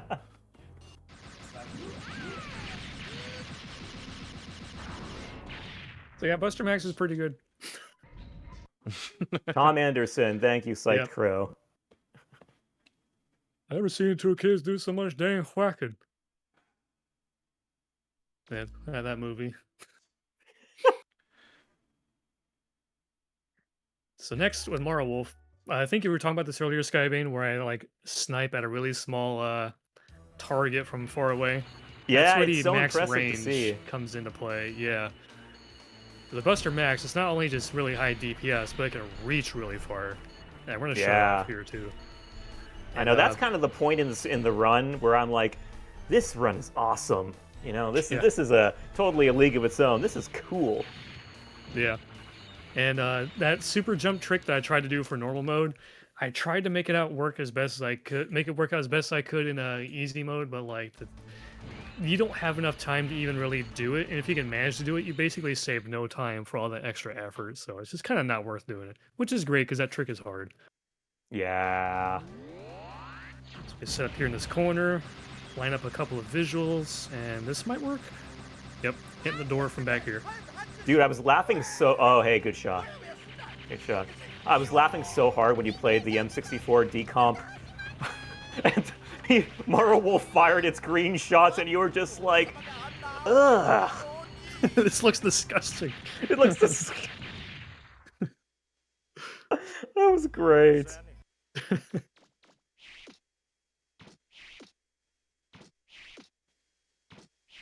So I guess I should also mention that there's a couple of things about 100% that we don't do, and that's maxing out the special weapon stats and maxing out the canteen to 99 points. Because like we're mainly focused on getting everything and doing all the quests. Because if we try to also focus on maxing out everything, then it would turn this run into like hours of needless Zenny grinding. So Yeah. this category, to make it fun and chill and enjoyable to run, we just go for like just doing everything and collecting everything. An excellent choice, too. Yeah. That would really drag it out for real. And Yeah, not in no, a we're good not way. doing it. Yeah, no. yeah. At least easy mode, you have like the quadruple Zenny values, but like even then, it's just True. like, ugh, like no, man. But like, I don't who wanna wants do to that. see this? Who wants to see this turn into Legends 2, right? Dude, those shining lasers final energy upgrade being all nines, literal max Zenny, one short of 10 million. Capcom, come on, man. Oh, how could you not laugh of that? Man, there was some crazy inflation that went on between Legends 1 and 2 for the Yeah, prices to skyrocket. I guess they were just like, this weapon is so good, we're gonna make it cost the max amount of money to upgrade the energy to be infinite. We'll see if the player really wants to invest in that or not. Yeah, 'Cause and it's like, that good. they don't even do it right. I mean, they have Skate the through the wall, by golden the way. bird and everything, but no one wants to fight that thing over and over and over. Oh, funny you mentioned that for Legends 2 100%. You kind of have to do that for like 15 to 20 minutes to get enough Zenny to buy everything later on. Yeah, I heard. Actually, it was funny. Tara was asking me, "Hey, do you have any ideas for what we could possibly do during that 20-minute grind to make it more entertaining?" And I actually just came right in and said, "Okay, well, I'll think of stuff, but to be honest, I think Blue could just tell stories the whole time, and everyone will be more than entertained." I mean, maybe. Who knows, dude? Have to Because come up like with you, some ideas. you have like an actual gold mine of stories from your rich speedrunning history. Like, it's genuinely impressive, man. Yeah, I mean, when you've been at it for a while, you kind of have some things happen that you can just think about and just remember in your mind, you know? Yeah. Especially the people you were involved with and all the characters. It's like, man, good stuff. Yeah, that's something I say on streams a lot, is that the Legends speedrun community has a lot of characters. Not just people, but I call them characters because a bunch of unique people, we'll put it that way. Yeah. That's what So- keeps it fresh and entertaining. Yeah. So while I'm waiting for that chest to come down here on the conveyor belt, I grabbed a special weapon item and a side quest item because you got plenty of time. We're just sitting here waiting. Yeah. Then the other thing I want to mention about 100% that we also don't do either is opening all the chests or getting all the holes in the walls, because a bunch of them have only Zenny and nothing else. And it's just like, well, does the Zenny really matter from these lootables? I feel like it doesn't really matter, so we don't go for those either. But if they have an item in it, yeah, we're going for it. Like this one right here, you can kind of get it from around the corner. Nice. And then this little puzzle here is harder with the jet skates because it's harder to control your movement that fast. Yeah. Harder to turn and all that. Yeah, whereas if you're diagonal running, you have much more precise movement, but it's also not moving so fast that it's hard to control. Oh, big jump. Nice. Hey. So those gap jumps, they're frame perfect in a couple of ways. You have to jump at the exact right moment, and for some reason you get further and higher jumps if you release the jump button at a specific frame during your jump. And speaking of precise jump, we call this JSS, jump spring skip. Although we don't skip the jump springs, we instead skip going back to make them and then coming back in to jump up that ledge. Right on. That was sick. I was clapping from here. Nice. Clap, clap, clap, clap, clap, clap. So we're going out of bounds again because we want to get this and a couple items from the main gate. You can go into the main gate early, but only for a small section to grab some useful stuff early on. And one of those is going to be the drill arm. So we can actually put that on early and start using it in parts of the game that you're not supposed to have it for normally. Yeah, I'm pretty sure all those doors are closed off because of story reasons. Yeah, I can only use the door that lets me outside. Yeah. So a little sneak peek. Yep. I get to loot the place, but I don't get to, like, go down into the spiral yet. That door won't work. It's like a change from the main gate to the main room. Yeah.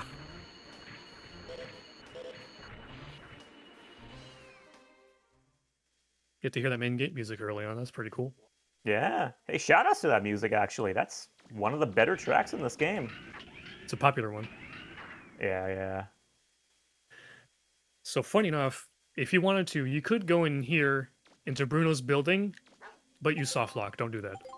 Do not do Yeah, as I recall, there's a way in, but not a way out, right? Yeah, as soon as you go in there, there's no door trigger to leave.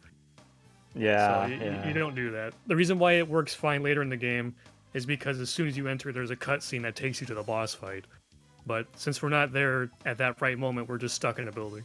Yeah, and at that point, you don't need to leave because he blows up the whole building. Yeah.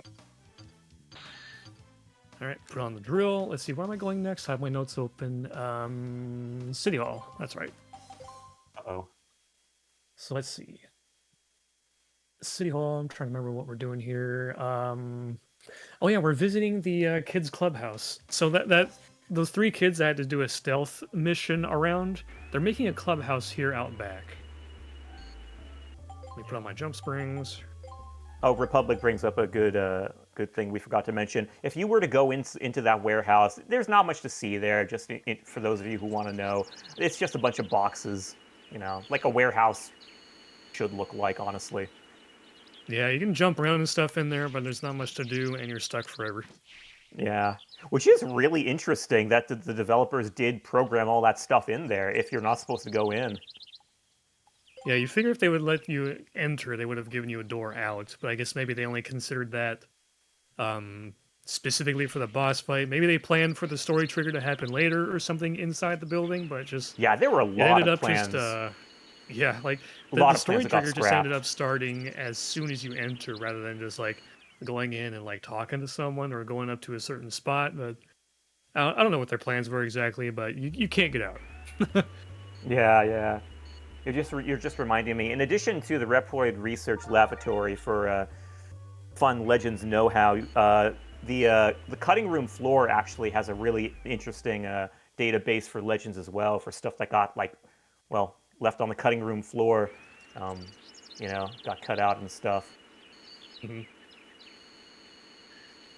So I talked to that worker man to get one of the tools needed for them to start building their clubhouse. I think this first one you get is a pickaxe, was it? And I think you it was, do yeah. it again later for a saw. But yeah, we got that done.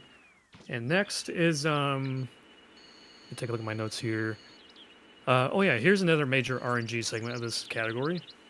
So we're gonna go to the police station, and we're gonna talk to the inspector. And he's gonna be like, "Hey, there was this yellow kid. He looked like he was made of Legos, and he said that he left a few things in downtown. And those few things are bombs. They left bombs in downtown. And as soon as you enter, one of them is going to blow up, but you're able to collect the other two.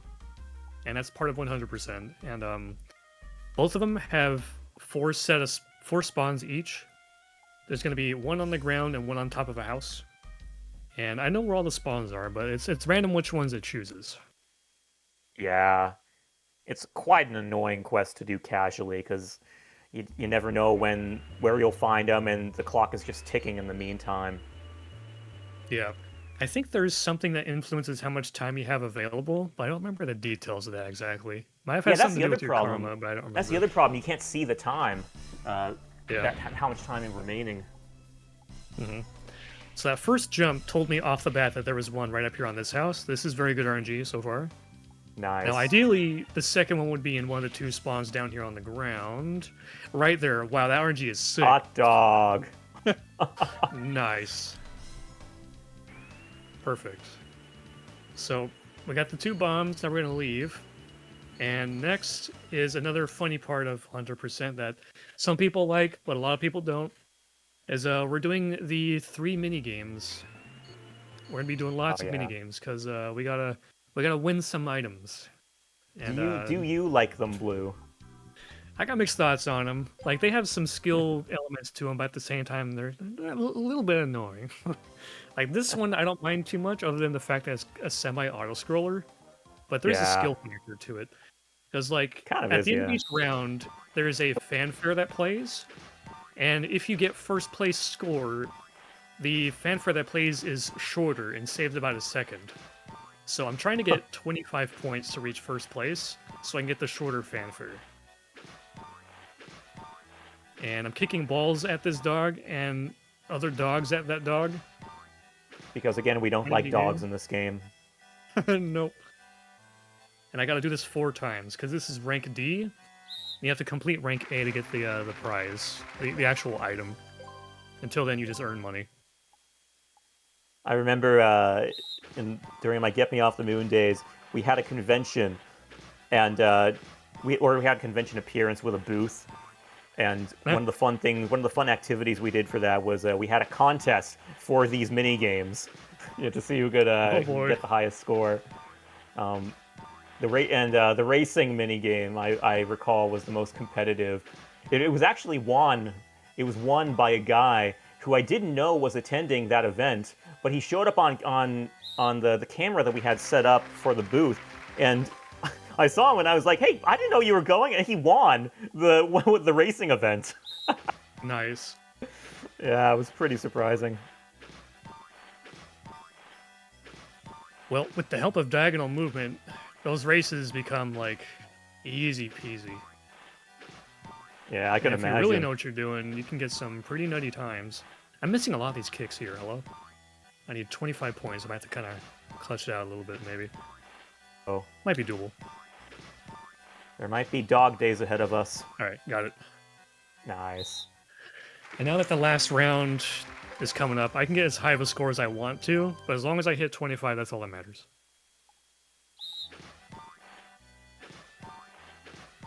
Oh, I didn't know Love about some this. Sad clown music. Or I might have forgot about it. Republic saying, for example, the minigame Race Song has a sweet sax solo in it that you never hear, and it's on the cutting room floor site. That's interesting. Well, that's cool. Look into that later.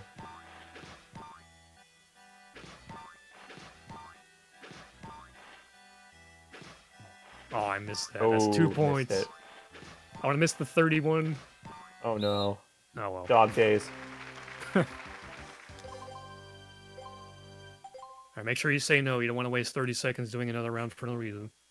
Okay, the next minigame. It's happened before.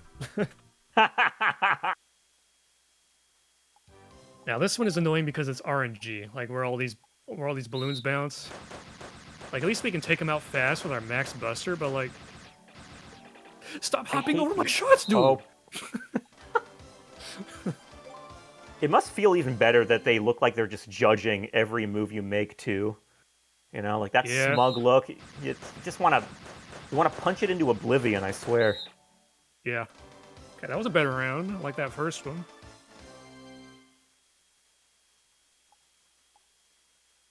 that one's coming right at me. I gotta back up. Oh. That round was alright. The time looked kind of high because I hit all the blue ones. Gotta shoot all the red ones.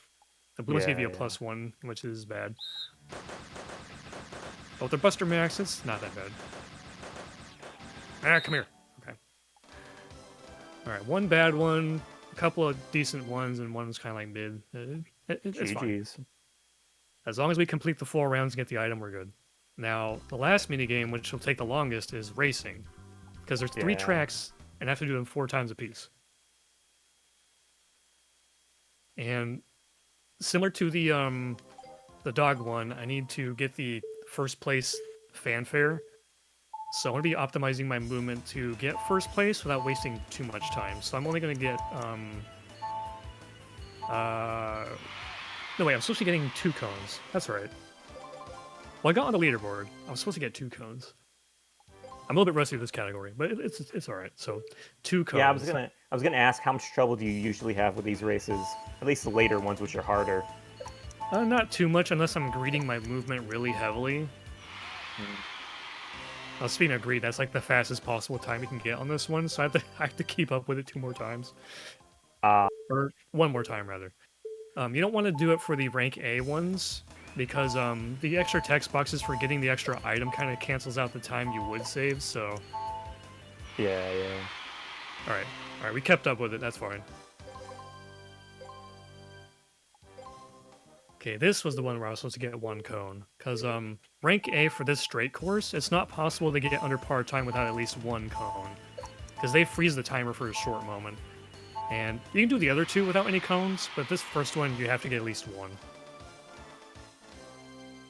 So that's the straight course done. Here's the turn course. So same deal, I'm going to try to go for first place on the first 3 rounds, and then on the last one, I'm just going to get under par time. Yeah, this stuff was so hard for me when I was a kid. 580, not bad. Good. But yeah, diagonal movement, that's the key to going extra fast. But there's a skill gap to it. You kind of have to be like, kind of gotta know what you're doing. Yeah. Was that 76? Oh, it's another 80. Okay.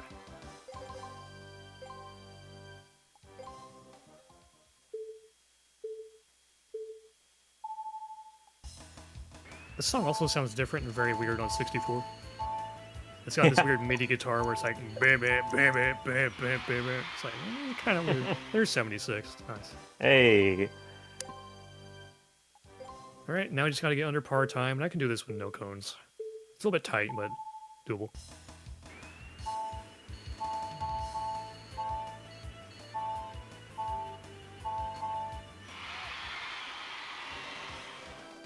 All right, in the technical course, I don't really bother with doing the whole first place for the faster fanfare thing, because when you factor in all the extra movement that you're doing to get the cones, you barely come out ahead at all. That's just kind of not worth the effort. So I just go under par time for all 4 rounds without the cones. You're almost not worth the effort. Yeah. Tengu Man from Mega Man 8, for those of you who don't know. Here you go. We could go on and on with this. Oh, yeah. Any Aquaman fans in chat? Oh, I only want to hear from the handsome guys. I might need to pick up some cones for this one, because I messed up my movement. Get the cones. Make sure I don't fail this one out, man. Okay. Yep, I had to get some cones because I messed up one of them. Shobu James saying, handsome guys represent. Heck yeah. Guys, what's your favorite Mega Man 8 quote? Because we're getting into that now. Oh, man, I like some from Grenade Man, I like some from Frost Man. Like, man, there's a bunch of good ones. I'll crush you. I'll beat you. I know, that huge gap between I'll crush you. I'm gonna beat you. He's really trying to emphasize the B, dude. Reminds me of freaking Chris Pratt with his stomping Koopas. I haven't seen the movie yet. I gotta It's look not. forward to that It's line. not a movie. It's a meme that was Oh, it's from a a Chris meme? Oh. Pratt. Yeah, it's Chris Pratt being interviewed about his Mario knowledge or being a fan. He comes in at like, man, I remember spending hours in the arcade stomping. Then he just pauses for the most awkward amount of time, then comes out with an extremely emphasized Koopas. Koopas. It's funny. Man. Like All right, Krause so saying, anytime bass is pronounced like a fish. yeah, I mean, Mega Man 8 screwed me up as a kid. I thought it was pronounced like the fish too, because like you listen to Mega Man in the intro of that game, he's like Bass. Like, okay, I Same, guess his name is same. Bass. Oh, that game messed me up too. I also played that game as a kid, and for years, like with my Mega Man action figures and stuff, I was I play out these skips where Dr. Light actually sounded like Elmer Fudd, and Mega Man sounded like a little girl. Like no, absolutely, for real. Those were my canon, the canon voices in my mind for the longest time when I was a kid. Oh man. Because you just kind of take that stuff as it is when you're Yeah. that age. All Also, right, shout outs so to. Oh, I'm sorry, I'm taking the focus away from the run. that's all good. It's all good. Just saying what we're going on, what we're doing here. So this clubhouse, I went in and out of the door leading here a couple times because the clubhouse's progress is based on screen transitions rather than actual time. So I entered the door a couple times. It progressed the clubhouse. So I'm doing the next step of it where I'm getting the next part, the saw, and then I'll grab a couple more items on the way. Then I believe after that we're starting the boat section. So that's all that's going to be going on here. Yeah, I'm sorry. I'm getting absolutely brain rotted by the chat saying they're Mega Man 8 lines here. No, that's all good. That game was a fun time. It's fun. Oh, say hello to my two bombs. First Man, time I I saw the love classic. Grenade Man. Yeah, what's that other line he has? Crush everything up, or something like that. Yeah. First time I saw the classic Mega Man series, it was Mega Man and Bass for SNES. So for a while in my head, he was Forte. Yeah. Hey, shout outs to Mega Man and Bass. I'm gonna be playing it for Mega May. I think like the 12th. I can't quite remember, but yeah, I'm gonna be doing a showcase of the infamous GBA version, which nobody likes, but I do. I prefer it, and you'll find out why in the next episode. I look forward to it. Yeah, I think those are. I really appreciate runs like that where people bring in something that is kind of pretty commonly disliked, but you happen to like it, and I feel like that's all in the spirit of this Mega May as well, which showcasing all the different kinds of Mega Man games and versions over the years, and also like trying to highlight the fact that every game has its fans. Hmm. Like, I know it's unrelated somewhat, but like I feel that same way about Metal Gear Solid Twin Snakes. I speedrun that game as well. I love that game a lot, but I'm just like, oh, I guess the community doesn't like this game very much. Yeah, dude, it was such. Okay, so another question for chat. Everyone has these kinds of experiences. What was your most standout experience coming onto the internet and finding out that that thing you liked growing up is actually extremely hated from the general public standpoint? For me, that was Mega Man and Bass for sure. For me, when it comes to Mega Man related stuff, I'd say it was X6. I know that game isn't that good, but I enjoyed it anyway. Yeah, I remember your X6 love. I remember your voicing it in our old Get Me Off the Moon chat when we'd be streaming and I'd be bad mouthing the game, and like from then on I'd have to be careful because I knew you were watching. I'm sorry, I don't like that game. It's okay. I know a lot of people don't, but I enjoyed it. It's like the sort of thing where it's like it's not good, but you enjoy it anyway. That's me with X6. Yeah, I've been meaning to revisit. Well, not revisit. I never tried them before, but there are some mods for that game that have come out since the XL Legacy Collection came out, and it's kind of like revamping some of the stages so that they're a little more logical. And I heard that's a pretty good experience, even for the Mega Man X6 haters. So I have to go back to that, see what it's like. Yeah, I gotta try that. Yeah, and Mega Man X5 has one too. That's also kind of what's regarded as a generally kind of mediocre X game. Not as widely hated as X6, but just kind of meh. I've always liked it personally, but it's got a lot Me of too. R and yeah. Do you really? Oh, okay. I guess the reason why I like X5 still is because growing up, the only X games I played was just one, and then when my sister got a PlayStation, we got Legends and X5. I forget in what order, but we didn't get X4 first. We got X5, and I was just like, "Oh, cool, Mega Man X on the PlayStation. This is nice." And I'm just like, Dude, "Yeah, that was there's like, some weird things about it, but I like it. yeah. It's fun." Dude, that was the same for me. We got my bro and I. We got Legends 1 and X5 at the same time. Nice. Don't ask me why it wasn't X4, which is the better renowned one. But yeah, it was Legends, it was X5, and then Mega Man 8 came shortly after. So Yep. yeah, PlayStation classics, man. Heck yeah, dude.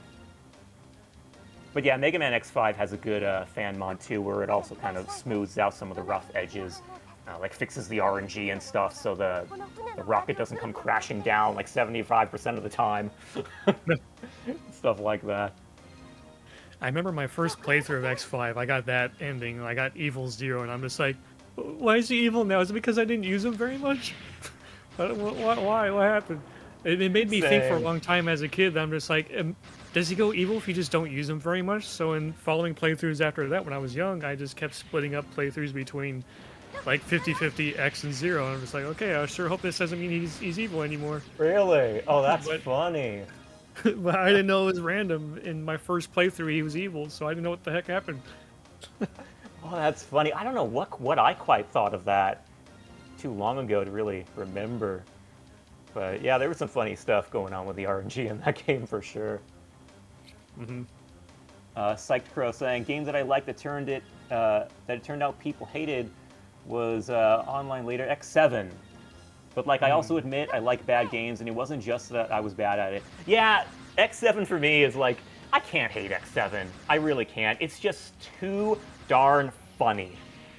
Right, I feel the Like, same way. Like, I probably have the controversial opinion of not liking X8, but I like X7 purely on the merit of it being a hilarious meme.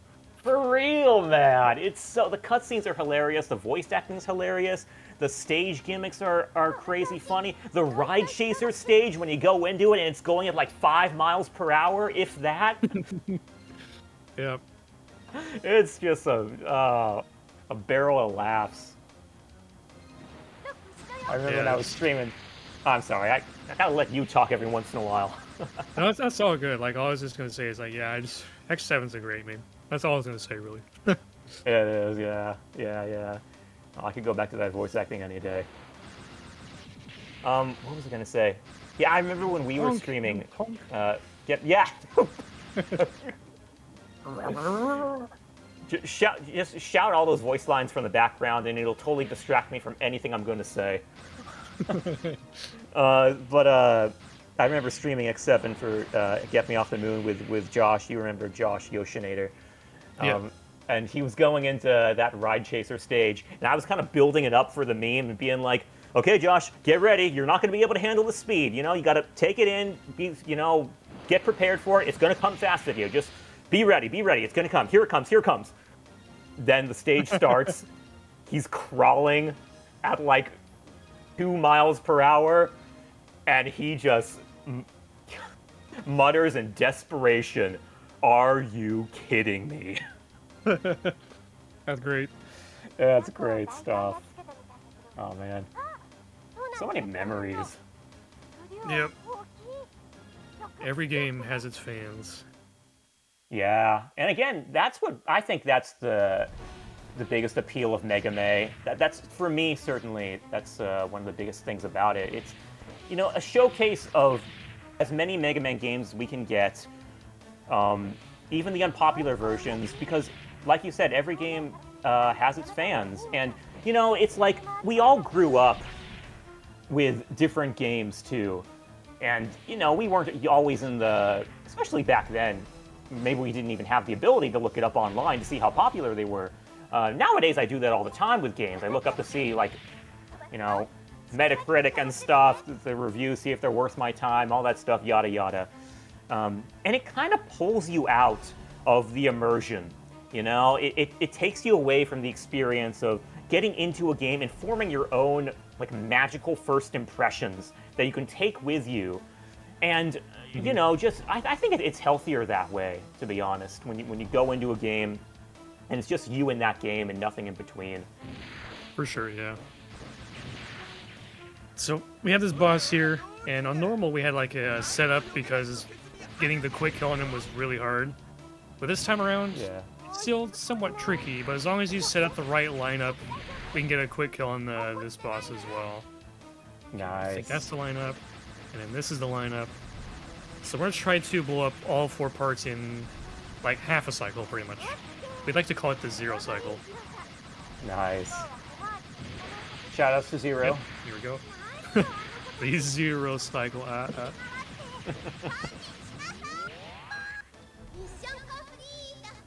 GG's. So as long as you have the lineup and switch your targets at the right moments, you can still get the quick kill there too. Otherwise, if you barely miss it, it's like, well, I gotta wait a whole revolution around the boss and lose like over 20 seconds. Like the agonizing wait. Yeah. And during the whole time, you're forced to reconcile yourself with your mistakes. Yeah, pretty much. Oh, and fun fact, since you start with the jet skates, the 2 chests in the game that have the parts for the jet skates, they're already open, so I don't have to go over to those.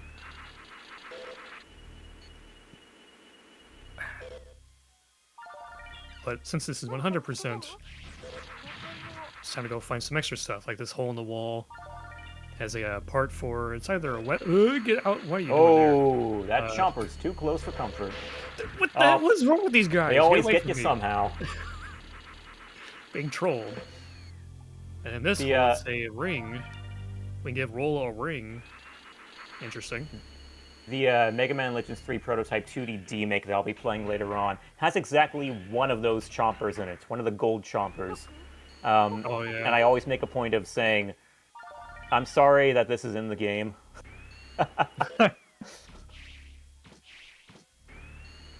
Did you have a role in that enemy getting into the game? No. Did you No, play I a didn't. part? No? No, I didn't. It was made by, I mean, the game was made by a couple Japanese fans, and we helped to localize it. So, Oh, okay. you know, we had some input. You know, input was mostly limited to the script, and we also helped them to because, well, fun fact: Makoto Tomozawa and Hideki Ishikawa, who were the official composer and artist aboard the Mega Man Legends series, we were able to commission them to help do some stuff with the game, and That's cool. that required some fundraising because, you know, surprise, surprise, commissioning official Mega Man artists and composers isn't cheap. So, you know, we needed that help, and we helped them with that too because they didn't have the following to get that all into gear. Yeah. But, yeah, very happy with how that came together in the end. Let's see. The boss skip. I'm trying to line up. Just Yeah. like that. You want to make Oh, sure the yeah. door separates Mega Man's head exactly in half, and then you just open it, and you skate diagonally, and we skip the boss there too. Might be Nice. thinking, well, it's 100%. Why are you skipping the boss? Well, there's no reward for it, so we don't care. Yeah. If anything, it helps you remember the things on your to-do list better without distractions. Yeah. So we're not going to leave the normal way. We're going to go underground and look for some more items, and these walls around here are why we have the drill.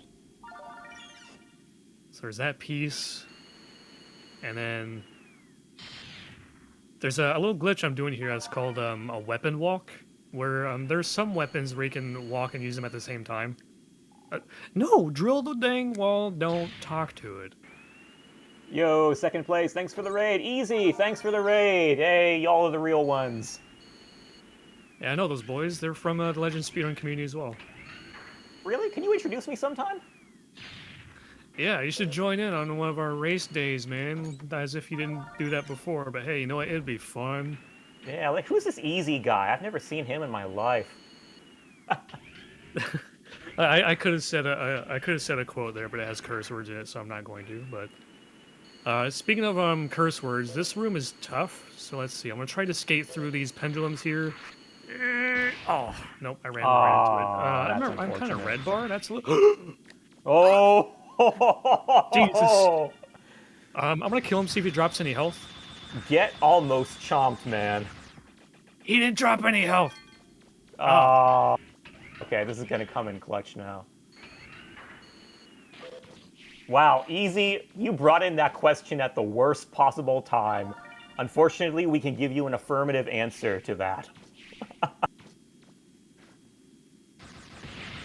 I'm being extra careful now, dude. Yeah.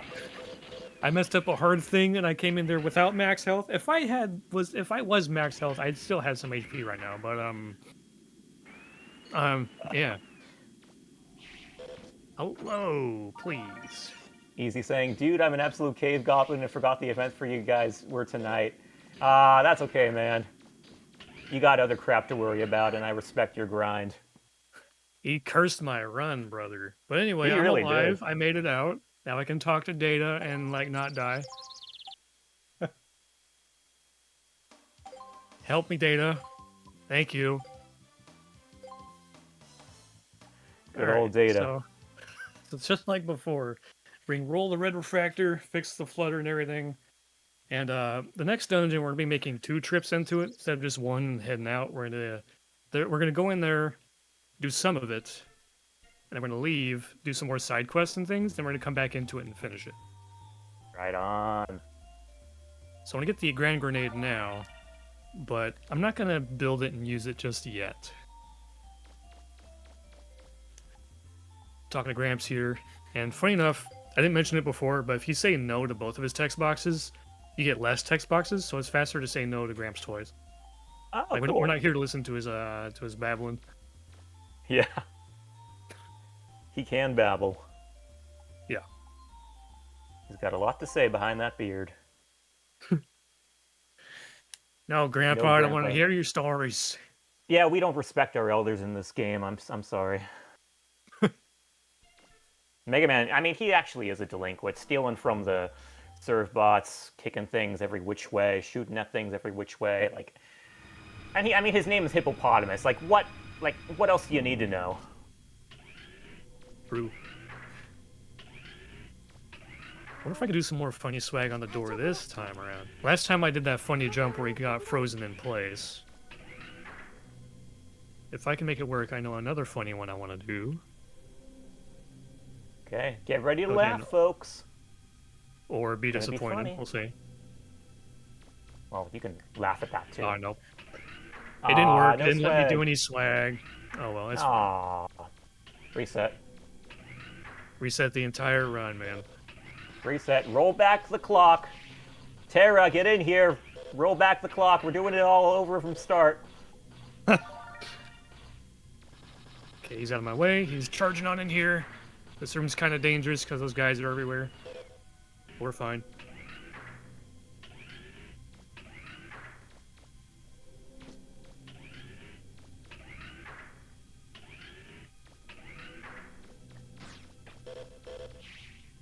So there's more holes in the walls, or in this case, there's gonna be a hole in the platform down here for another side quest item right here. It's like Crow saying, I was promised swag. Parentheses, I was absolutely not promised swag. Nah, man, you're totally in the right. You were. You should totally take us to court and sue us for that, that breach of trust, I think it's what it's called. Oops. Oops! Would you like some oops insurance? Shout outs to Freakazoid. I missed that cartoon. Your Honor, I plead oopsie daisy. Alright, so this is the conclusion to the first visit to this dungeon. We're gonna leave out this way, especially since we have the drill arm. Do some stuff, and then we'll be on our way back in. This is a longer hallway with a bunch of No, wait, I'm not supposed to do that. No, not yet, not yet. We want to break this wall first. Speaking of swag, there's a cool trick where you can kind of keep doing more skating. Where you see this wind-up animation Mega Man does, but you can kind of skip that, like right here. like that. Oh, What you cool. have to do is just let go of circle just before you reach the ledge, Oh, and then you get to nice. hold on to it. And I I'm would doing never have weapon noticed walking that here. if you didn't point it out. Yeah, it's a pretty useful trick. There's a couple of moments where it's useful in this run, and here that was one use. And then coming up pretty soon, there's another use for it where it's kind of chained together a bunch of times. So you'll see in this area coming up here, not in this next room, but the room after, where I'll be skipping a lot of skate windups. And the trick to it is literally just letting go of circle just before you reach the ledge to fall off. And we'll be chaining that together a whole bunch. So Because you it's can very skip the frame windup sensitive? as the only thing you have to keep in mind about it is that you have to you can't just stop. Because if you stop, the trick stops also. Okay. So because I stopped, I have to go through the windup again. Oh, And I saved it there. Skip it there. I'm still moving. Skipped it there too. nice. So it's pretty much just chaining that wind up animation and skip a whole bunch. Heck yeah, It's keep the subtle momentum going. swag tricks. Yeah. Yeah. Always got to point those out, because they really do add flavor. hmm So now we're out here in the Yas Plains, which was on the way to Marlwolf. And we're gonna be heading on back to the town, the city, to do some more quests and getting some more stuff. Let's see, what's on the next? Let me check my notes here.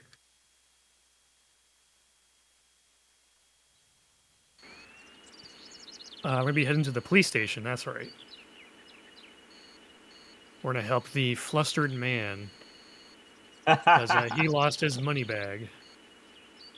Shout out to Easy93. Yeah, he's also our resident flustered man, if you ever frequented my streams.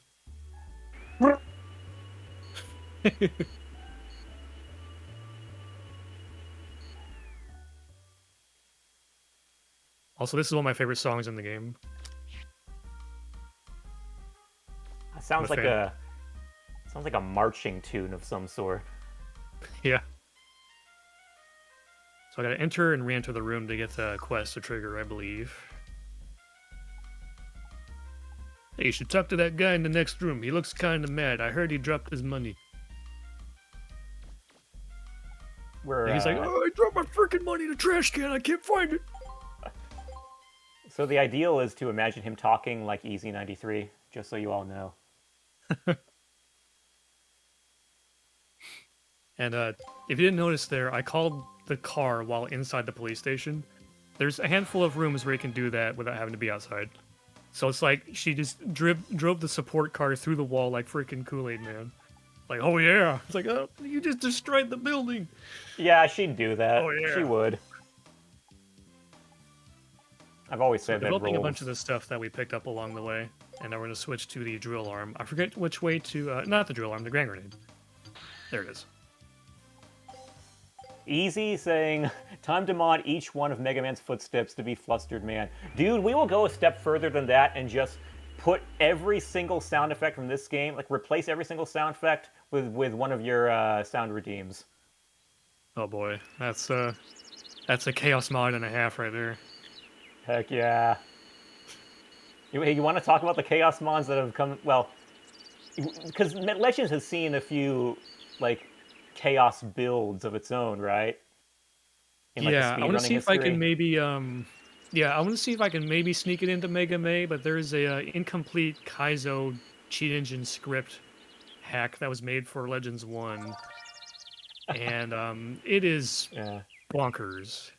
The only issue Is with it that... is that it was made with EPSXE when these days we have BizHawk and DuckStation, but yeah, Duck Station, like right. yeah, but back then it was made with EPSXE, and our boy Furry, he made that script over a while, and it's oh my goodness, dude! I can't begin to explain all the shenanigans that happens in it. Some bosses you'll fight multiple of the same boss in the same fight. Downtown has like 3 times as many vehicles, and they're moving like at the speed of sound. So like they're moving extremely fast, and you're trying to make your way through downtown without getting splatted by cars. It's Dude, you want to Mega know? Man Frogger, dude. Dude, yeah, I know. It's so funny you mentioned this. I was streaming the other day, and Easy popped into my chat, and he was like, I was talking about Mega Man and my plans for it, and he brought up this, what is it, a mod, a ROM hack that you're talking about? What's it called exactly? It's hard to describe it. All I know is that it's a script that uses cheat engines, so I guess you can maybe call it a hack. Okay, so he brought up this hack because I mentioned that I was going to bring on a fan game of mine, and he was like, I should think about showcasing that that hack of furries. And he's like, Man. man, I was so hardcore pressuring him into actually doing that, and not to actually pressure the guy. He's got a lot to do, but I was like, dude, no pressure at all, not the slightest bit of pressure at all. But if you don't do that, I'm going to come over to your house and do unspeakable things. Oh boy. No, I'll do it. I'll do it. I've done it a handful of times, and it's just like, oh, this thing That is would nuts. that would be. I want to be on board for that if you do it. That would be a riot. Yeah, it's just there's some fights, like I said, there's some boss fights where you fight multiple of the same boss. Like, Feldina at the beginning of the game, right? Tron's four-legged robot. As you do damage to her health bar, imagine a handful of checkpoints where it spawns another one. Just another of the boss. Oh And gosh. you fight like 4 of them at the same time. Oh my. Or you No, fight 3 Marwolves. that sounds awesome though. That sounds awesome. Let's see, what's another... Oh, here's another quirk about it. You have no iframes, so Oh. explosions are lethal. If you get hit by an explosion, you're probably going to get hit like 20 times and then you're just dead. That sounds amazing. Yeah, and what makes... that issue becomes significantly compounded in some other boss fights, like, for example, Bonbon. He changed Bonbon's AI to just sit there and spam endless missiles. So if you get caught in a chain of missiles with no iframes, you're kind of dead too. Oh, and if one of the Feldinauts happens to go like vehicle mode and drives across the street, you're instantly dead because you just get hit like 20 times in a split second and you lose all your health and you're dead. Because it's an endless, it's a consistent hitbox that doesn't disappear, and you have no iframes. You're just dead. You have to stay out of the road or you're done. Oh, that is a riot. Oh my god.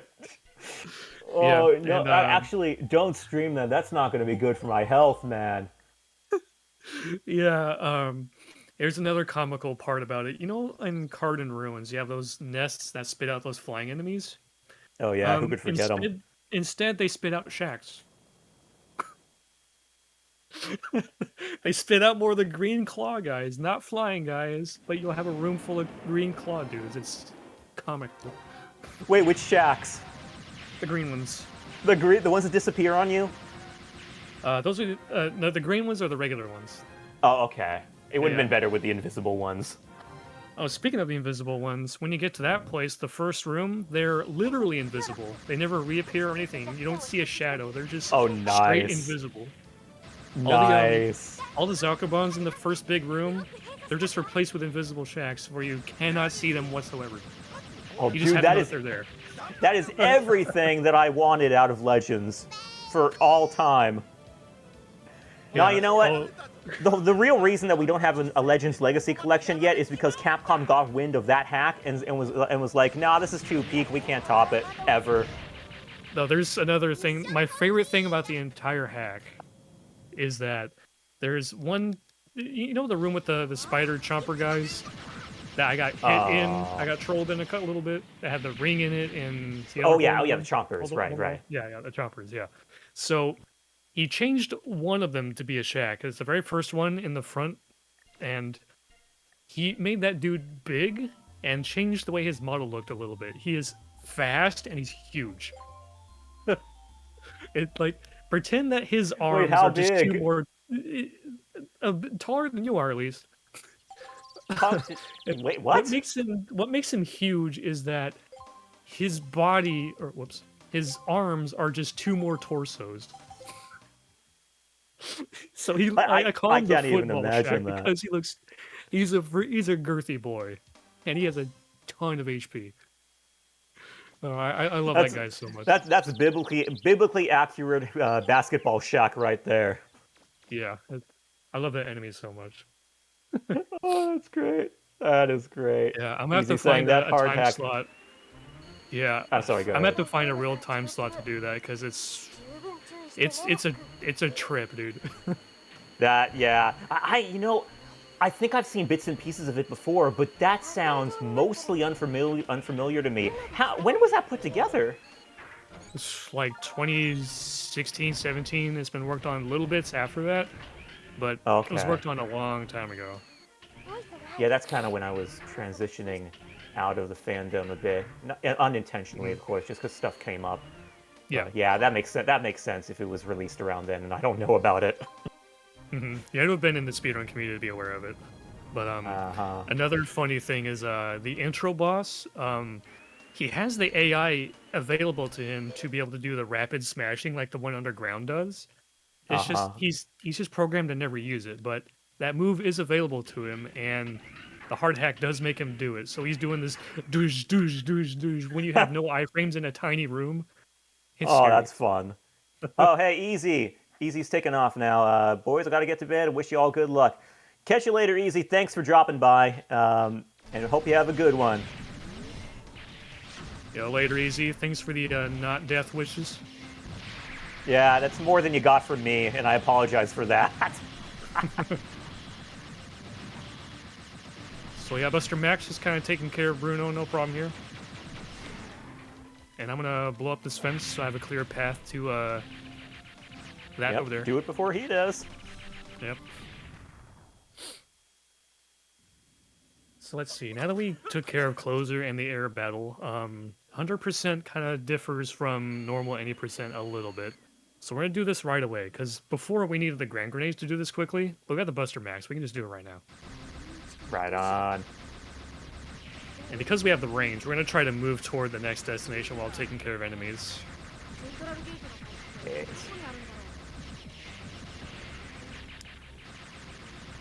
And you gotta be aware of the RNG from these hippo-looking dudes. They can be pretty mean about it. Yeah, their volleys are just crazy sometimes. Yeah, sometimes you get some real bad luck and they just kind of nail you. Yeah. Are there differences between the colors of those hippos? Yeah, the gray ones and the pink ones. So the gray ones have that multi-bomb attack they can do, and they're Okay. also the only ones that'll use the spread fire version of the machine gun. Otherwise, the Okay. pink ones, they'll only ever just try to target you directly, or Hmm. they'll maybe they'll fire straight ahead where they're currently facing, or they'll try to track you. The gray one has more attacks they can use. Let's see. So I did Okay. the sub city. What's next? What's next? I'm lost in my notes. Where do I go? Oh, All right, the side quest. That's right, the robbery side quest. Okay. public saying I feel like the pink ones are faster too. Is that true? I don't really think they are. It's just their their aggression probably makes it seem that way because like they're much more likely to try and track you. The gray ones don't do that very much. Like they can, but they don't do it very often. Gotcha, gotcha. So we brought in the cat. We're gonna do the bank robbery side quest like before in the 80% run, but um, afterward we're gonna do the museum curator side quest. Before I hopped on the boat, I talked to her, and she said, "What do you think this picture's needing? Like, what do you think I should add?" And we tell her some red, and you can also be mean and say you need some talent, but Yeah. no, we just say that you need some red, and then after I do the side quest here, I'm gonna come back in here and I'm gonna get some lipstick because that is the red she's looking for. Now you need some talent, lady. She really does. I mean, it's good pixel art, but I don't think it's the kind of art she's going for. Needs talent, of course. Yeah, the only right answer, unless you want to go fast. Now, if you want a comedy, fun meme run, tune into Alexander BC's Worst Percent Run, where he makes all the Yeah. purposely wrong decisions and does a bunch of things that a smart player would not do. And it's just pretty entertaining. And one of them is telling her that she needs talent. It is so funny how many times she makes you repeat that if you say that. It's like, No, don't talk to her. Talk to her. There. He's like, hey, what'd you say? What'd you say, little asshole? What'd you say? You want to say it again? Huh? She's giving you several chances to rethink your life, and you do not take any of that. Yeah. Another thing I'm doing is talking to some NPCs to help track down that man's money bag, the flustered man. And I talked to this guy because he's like, hey, I haven't seen my pregnant wife in a while. She went on a walk, and I didn't, follow her along to make sure she's okay because I'm a great husband and all. But For real, though. right? So we're Like, gonna can we track talk her about down. that for a second? Yeah. Just letting him go, letting his pregnant wife go off on her own, just like that, into like a place where nobody is. It's like, come on, man, really? And she is around this corner, but we're not going to get to her just yet because this is 100%. We need to get more stuff. We're going to go through this cave, and we're coming here specifically to grab a bug. We're going to collect another bug that was on the ground like I found earlier. Because the kids at the clubhouse, they like bugs and things. So we're going to give them 2 bugs and a comic book. So we'd help the pregnant lady, but she's got to wait a minute. We got to go get a bug first. Yeah, because we're the connoisseur bug collectors here. Absolutely. You can tell that girl in the dress shop that her dress is ugly. You can? Oh wait, you can. That's right. I forgot about that. And in worst percent, you could be like, let's just leave her there. That's fine. Man, a huge highlight of Legends. That's another one. Just all the flavor text like that. Oh, we missed the best camera angle in the whole game right there. Oh, yeah. Shout outs to And Ira. I like to color wheels. Why is that? Well, okay, I mean, I know why, but do you want to explain why? That's all there is to it. It's just a pun. It's like she's in a wheelchair. I'm gonna call her wheels. Who was that who had Ira's? I mean, Who was that who had a let's see. After Ira, I do. what do you call those? Splits. That's what they're called. Who was that who had the split name Ira's parent? For Juno? Downtown. Was it Cypher? I forget it was, who yeah, exactly. it was Cypher. You're right. It was. Yeah. I had to ask why that. I had to ask about the backstory behind that. And as always, it's an inside joke, which you're not supposed to understand. Yeah. Oops, I'm supposed to go in here to the library. That's another step to the Moneybag side quest. Yeah, so it's an inside joke where if you're familiar with who a GMC 4789 is, he's an old boy in the speedrun community. Oh in yeah, terms of how long he's been legend. at it. Actual legend. The actual grandpappy of the speedrun scene. But he was going on this silly, unhinged theory of Ira being related to Juno. Is pretty silly. As only he can do. Yeah. What were you saying at the end there? I'm sorry, I think I cut you off. That's pretty much all there is to it. He's the old boy who has a lot of unhinged takes on occasion. That one probably wasn't serious, but I mean it's fun to listen sometimes. Yeah. So yep, just mowing down the dudes with their Buster Max. No big deal. So satisfying to see how much Zenny everyone drops. And how much we don't collect it. Yeah. That too. Oh, you know what? I should have been keeping track of my money. I don't remember how much I need for the shopping trip coming up, but I'm just gonna assume I have enough. And if I don't, I'll come back in here and farm a couple enemies. Yeah, just be safe and grind and to the full nines. Oh boy. So Too we talked to this soon? kid twice, and the money bag is right here. It's in the trash can. Hey, how often did you say you had to talk to that kid? Only 2 times. Is it really You only don't- twice? Yeah, the text Oh, box that okay. tells you that he did throw it in the trash can, it's on the 3rd text box, but it spawns after the 2nd one. Oh, okay. It always felt Yeah. like more to me. I always felt that was a really weird design choice for that side quest, because like, I don't know how many people are realistically going to talk to that guy that many times. Yeah, it's only 2 times. Huh. And I came in here to the mayor, paid her some money to fix the hospital equipment, or to upgrade it rather, so that Wheels can fix her legs so she can walk again and no longer be Wheels. She could be legs. Yeah, she's now legs. Or she will Legs be. go. Legs go, Lan. Oh, yep. Uh, She's going from wheels to legs go, Lan, and thus becoming a kind young man she was, or something like that. all right, so time to empty out the shop. Want to get the max health upgrades because those are limited. There's only so many. Get the canteen, but I'm not going to max upgrade it. Get the 3 armors. I'm going to buy all the buster parts. Everything else I left in the shop is because they're consumables that restock, or it's because we don't feel like grinding 99 points. Yeah, it's a lot of moolah. Yeah.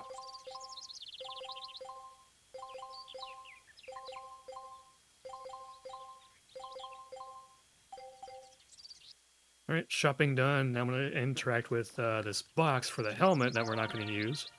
And this comic book. Wait, it's the Japanese version. That's the Lewd magazine. Never mind. Uh-oh. It's even better. In English, they changed that to like a superhero action comic book. But in Japanese, it's a dirty magazine. Wait, what do you mean it's not an actual dirty magazine that's just covered in dirt and mud and grease and all that? Oh, yeah, it just needs to be cleaned. So I come in here and give Jim the 2 bugs and the dirty magazine. However you define dirty, it's up to you. And that I mean, they gave us a little visual cue, right? A little visual hit right there. So there's normally only 1 item here in the pile, but you get 3 extra items for every you get 1 extra item for everything you give him. So that's all done. Clubhouse complete. All the loot came from it. We got it all good to go. And then got some loot, got some lewd. True. And then next, we're gonna go into the police station, give the flustered man his money, so he's no longer flustered. He's happy man. Aw, Easy has a happy ending. I was trying to come up with something clever to say, but I can't. So we're just gonna say yeah.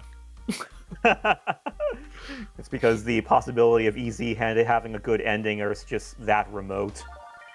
True. Poor right, Easy. So Roll's gonna Kool-Aid Man through the wall again. And then we're gonna go to Uptown. And we're gonna talk to the museum curator lady, give her the lipstick she needs to complete the painting. Then that opens up the museum for us. And you're supposed to find 8 items throughout the game to put in the museum. And once you find at least 7 of them, an NPC will spawn that will give you an item to complete the shining laser. Well, as you can see, I lost all of my bad karma and I'm back at neutral again. That's what happens when you do side quests. Yep, you become good again. So yeah, fun By the fact, way, you don't need all 8 items, you only need 7. Yeah, I meant to ask you earlier, what's Uptown? Oh yeah, what is that? Oh yeah, I got you. You know, that reminds me, there's some funny inside joke speedrun history where in one of the earliest versions of a speedrun auto splitter back when we used to run on EPSXE, Furry made a auto splitter where it split for every room. So that splitter had like almost 200 splits on it. And for the one leading to Uptown, he typoed and it spelled Uptwan. So sometimes I'll make that joke where I'm just like, yo, I'm heading to Uptwan. Perfect. Absolutely perfect.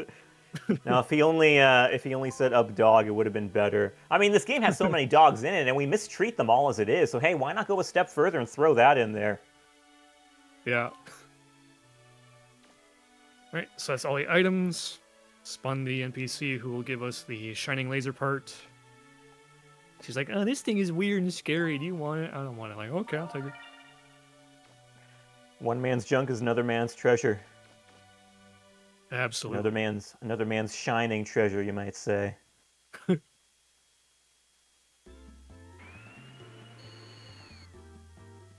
All right, now for our old pal.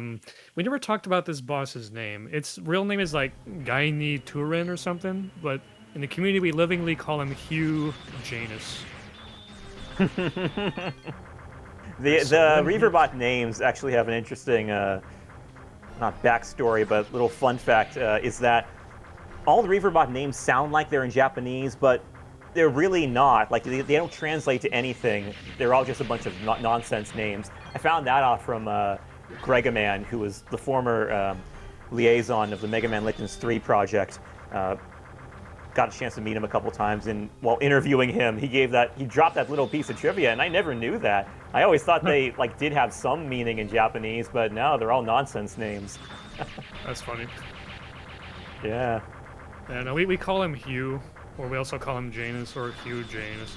You can call him the number of things. We can call him a-hole. You can call him a lot of things, but we call him Janus because he's Hugh Janus. It's a really good name. So he went the wrong direction because the building I have to go to is way over there. So what I'm going to do when he has one hit left is I'm going to throw my last grenade up in the air so I get some extra travel time while waiting for him to blow up. Oh, fanciful stuff. Heck yeah. Just a little bit of extra travel time. And that kind of evens out the travel time if he were to go the correct direction. Makes it even. At the Those cost of little one grenade. things, those tiny little optimizations are honestly the most impressive thing about this kind of speed running. Like, there's so many little tricks that you blink and you miss them. And they don't add a whole lot, but they're just so interesting. Yeah. And we're visiting the hospital again. We're going to talk to the husband of the pregnant lady. He's like, hey, thanks for helping us out. We had a child. We named him Mega Man. Wait, no, you don't find out until after you beat the game, but he gave us an item. Now we can talk to Wheels here. She has now legs. Hey. And that's almost the last side quest. The only thing I have left to do is give Roll the items that we found in our adventures. And that would be the flower, the music box, and the ring. A ring, by the way. It's all coming together. In our last item development session, then we're heading down to the main gate, then grab the final Buster part, and then we kick Juno's butt, and that'll be the end of the run. Oh, yeah. Got a lot of items to develop here. Like 8 or 9 of them, I think. Oh, boy. We're in for quite a scroll. Oh, wait, you're done? Yeah. Oh, sweet. I thought that would take way longer. Japanese. Less text boxes. Huzzah! Huzzah for the Far East. Thank you for all your treasures. Yeah. I was about to demonstrate shooting the birds, but I'm like, wait a minute, I don't have the Buster in this room. You live another day, birds. Don't get used to it. Yeah, there'll be more opportunities later throughout the marathon.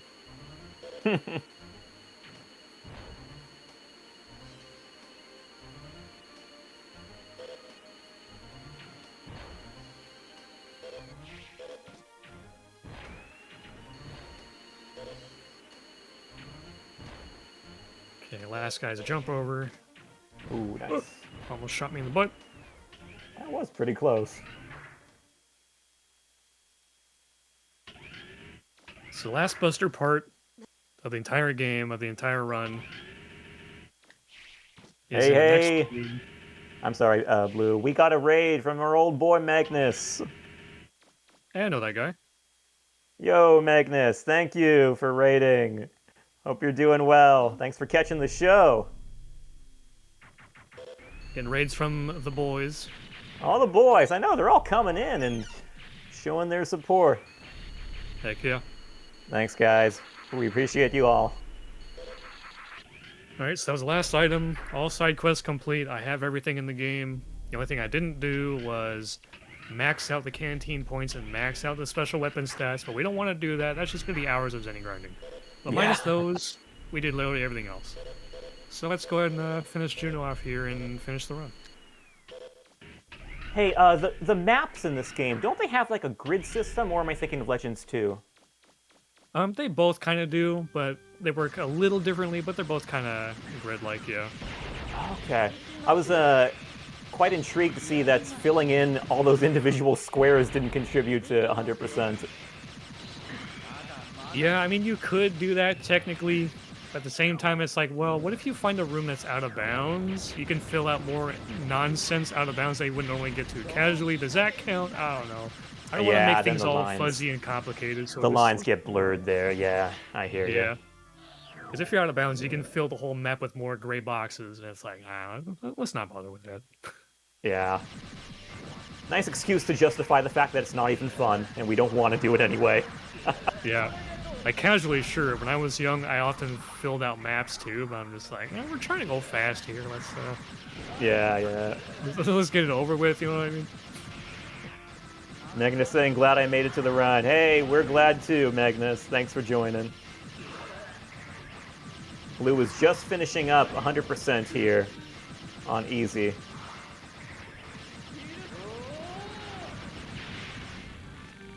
G to the And G's. there it is. Just gotta talk to roll, and then we're done here. You know, I should have played around with Juno, but I forgot to. It's okay. There's more opportunities. I'll be playing this game like 2 more times throughout the marathon. We'll have our chance. Keep forgetting to kick him. Gotta kick him at some point. Yep. All right, and that's the run done. That was 100% minus needless grinding. That was everything else. Exquisitely done. Yeah, boy. It's always a fun chill category. Cypher, he's in the house. How you doing, man?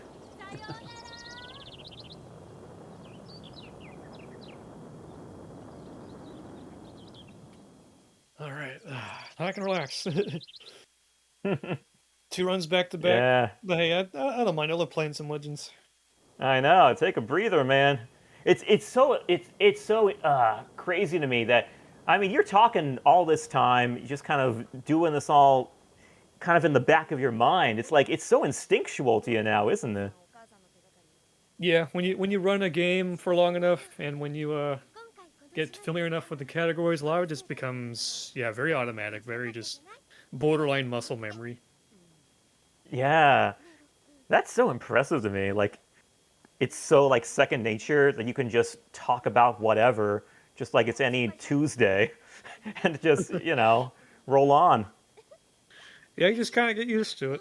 It also helps when you're a streamer too, so like you kind of get used to looking over at chat, trying to figure out things to talk about while like you're just autopiloting the game, and then obviously when there's moments where you do have to focus, like okay, hold on, I gotta stop in the middle of my sentence or just kind of stop talking for a moment. It's like, all right, hold on, I gotta focus on this. Give me a second. Yeah, I know. Yeah. It's an underappreciated talent that gets honed with time, but it's always impressive to me. Yeah, you definitely get used to it. It's something you build up. Like I've been a streamer since like 2009, technically, because back in the day I used to be a Guitar Hero player back on Ustream when that site was still around. If it even is still around, I have no idea. I remember that. Yeah. Yeah, I used to stream on you're streaming on there, but I remember the place. Yeah. I used to stream on there doing Guitar Hero stuff before I eventually moved on to speedrunning, and then Twitch came a thing. So it's like, okay, this is my new thing now, but I've already have experience streaming, so it's kind of just fit right in. Yeah.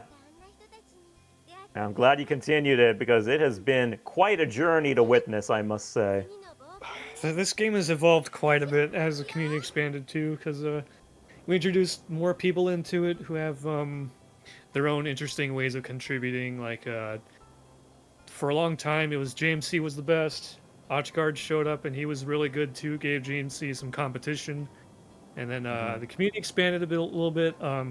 Our boy Bud Alien showed up. He came out of nowhere with like a hard mode record, and then he started getting good at the rest of the game. And it just went on from there. I started getting better. Like I was in the community before Alien was, but I was still working my way up. And then eventually I made my way toward the top, and then became me and Alien at the top for like years because we were just the ones who were just being dumb enough to grind the game a lot. Yeah, those constant 2-second world records apart from each other. Those were fun times because like the top of the leaderboard, it was first and second were always super close to each other, and then second and third had this gargantuan gap. and then other people started catching up, which is awesome to see because now there's not just 2 people with 42s now, there's like 6, and that's cool to see. If you get a 42 on normal mode, you're good at the game. Period. So seeing it expand to like multiple people now, that's awesome. Yeah. And then, Prop showed up, he got good, because he's been around for a long time, but he never really got into speedrunning, but he was already familiar with the game. He plays on emulator with a keyboard. He doesn't speedrun with a controller, he uses a keyboard.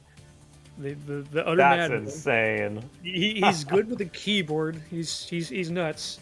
That's he became the insane. grind monkey and just kind of just destroyed everything. So it went from a top 2 to a top 3, and then when you look at the leaderboard, in reality it's like a top 6. So seeing this stuff Yeah. expand and grow over time is just really cool, and seeing how far the game's Yeah. come to with all these tricks that we found. I know just it's good stuff. still going. You got a world record just like what, 2 weeks ago? Yeah, somewhat recently. The record that I got recently, it's the console record. On emulator, I have a faster time because emulator and console are split for now. Yeah, There might be an yeah. emulator update down the road that kind of equalizes it, but for now they're still split. Prop has a 4157. I have a 4219, but if you were to look at that 4219, that could have been like a 4210 or 09 or something.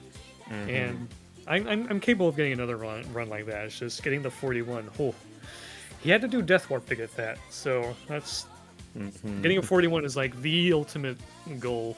But man, that's hard. That's really Yeah. hard. It'd be pretty cool for you to showcase Death Warp later on. Oh, I can definitely use an emulator in some save states to demonstrate it, but man, trying to do that in a run, forget about it. Yeah. I know that's next level crap. I'm surprised Prop could even do it. He had the motivation, he had the energy, and he had the stuff. Man, he went for it and he got it. Yeah. Legend speedrunning ain't for the lighthearted. Especially Legends 2, man. Like I mentioned earlier in the show that Legends 2 is the one that's known for kicking your butt. And even if you're Yeah. running easy mode, the game will find ways to kick your butt. You'll still die in some ways there too. It's a hard speed run. Yeah, I know. It's specifically the speed run. Like, if you were playing the game casually, it's still kind of hard, but you get all these armors and stuff to invest in, and, you know, there are ways to make it easier that are quite readily available to you. But in the speed run, you ain't got time for that, to buy that stuff, so you're really under-armored, and anything just kills you quickly. Yeah, it's like things will hit you for a lot of damage, or just, you know, you could like just take a lot of damage. You could you don't get any health upgrades, you don't get any armors, so you just get pelted all over the place if you're not careful. Yo, Blazebop saying Aaron Hansen just retweeted us. That is crazy. Yo, Shout outs to Aaron. Hey, thanks, man. Appreciate you. Let's go. nice. How you doing, Tara? Enjoying the show? Are you enjoying the show? Yeah, he's shaking Heck yeah. his head yes.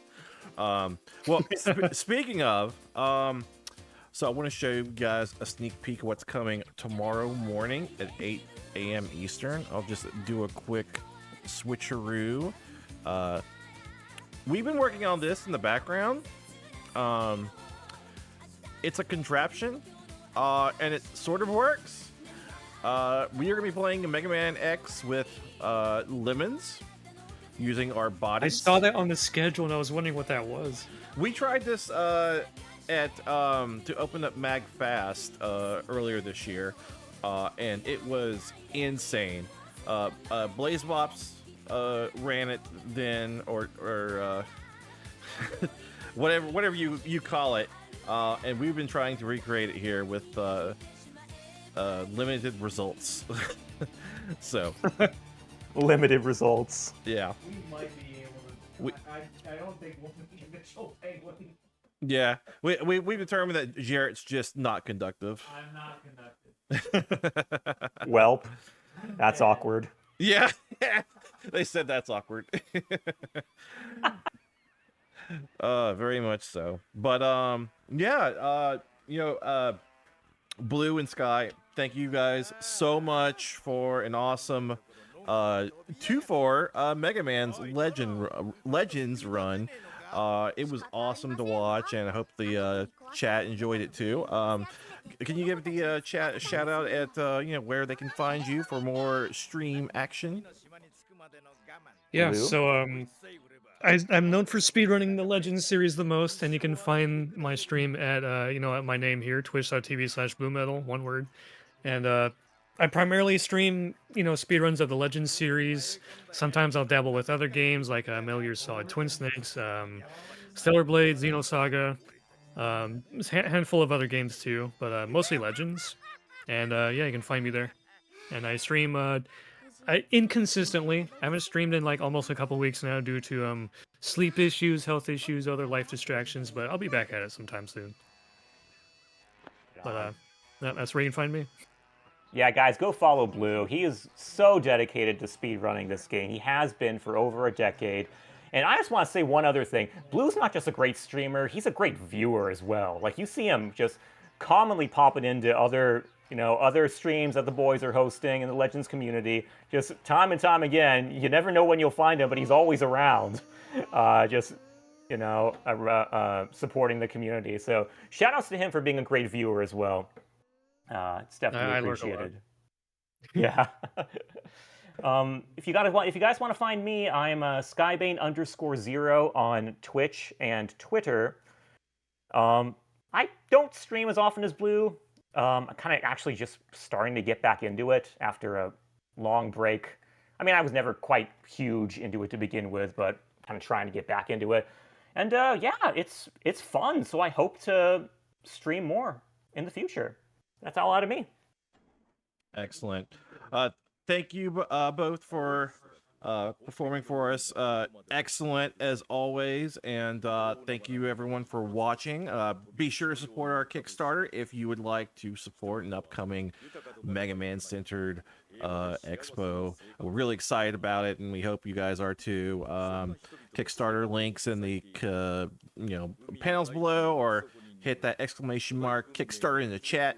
Got many options there. We will be going on a break from our live content. We are going to throw on some reruns from continuing Mega Man-thon 4 we were doing earlier. So hope you guys stick around, enjoy some of the our past events and runs and stuff. Yeah, thank you everyone for watching, and we'll see you tomorrow later this morning at 8 a.m. Eastern. All right, thank you, bye. Bye. Stay around, fam. Legends Thanks never for having die. us.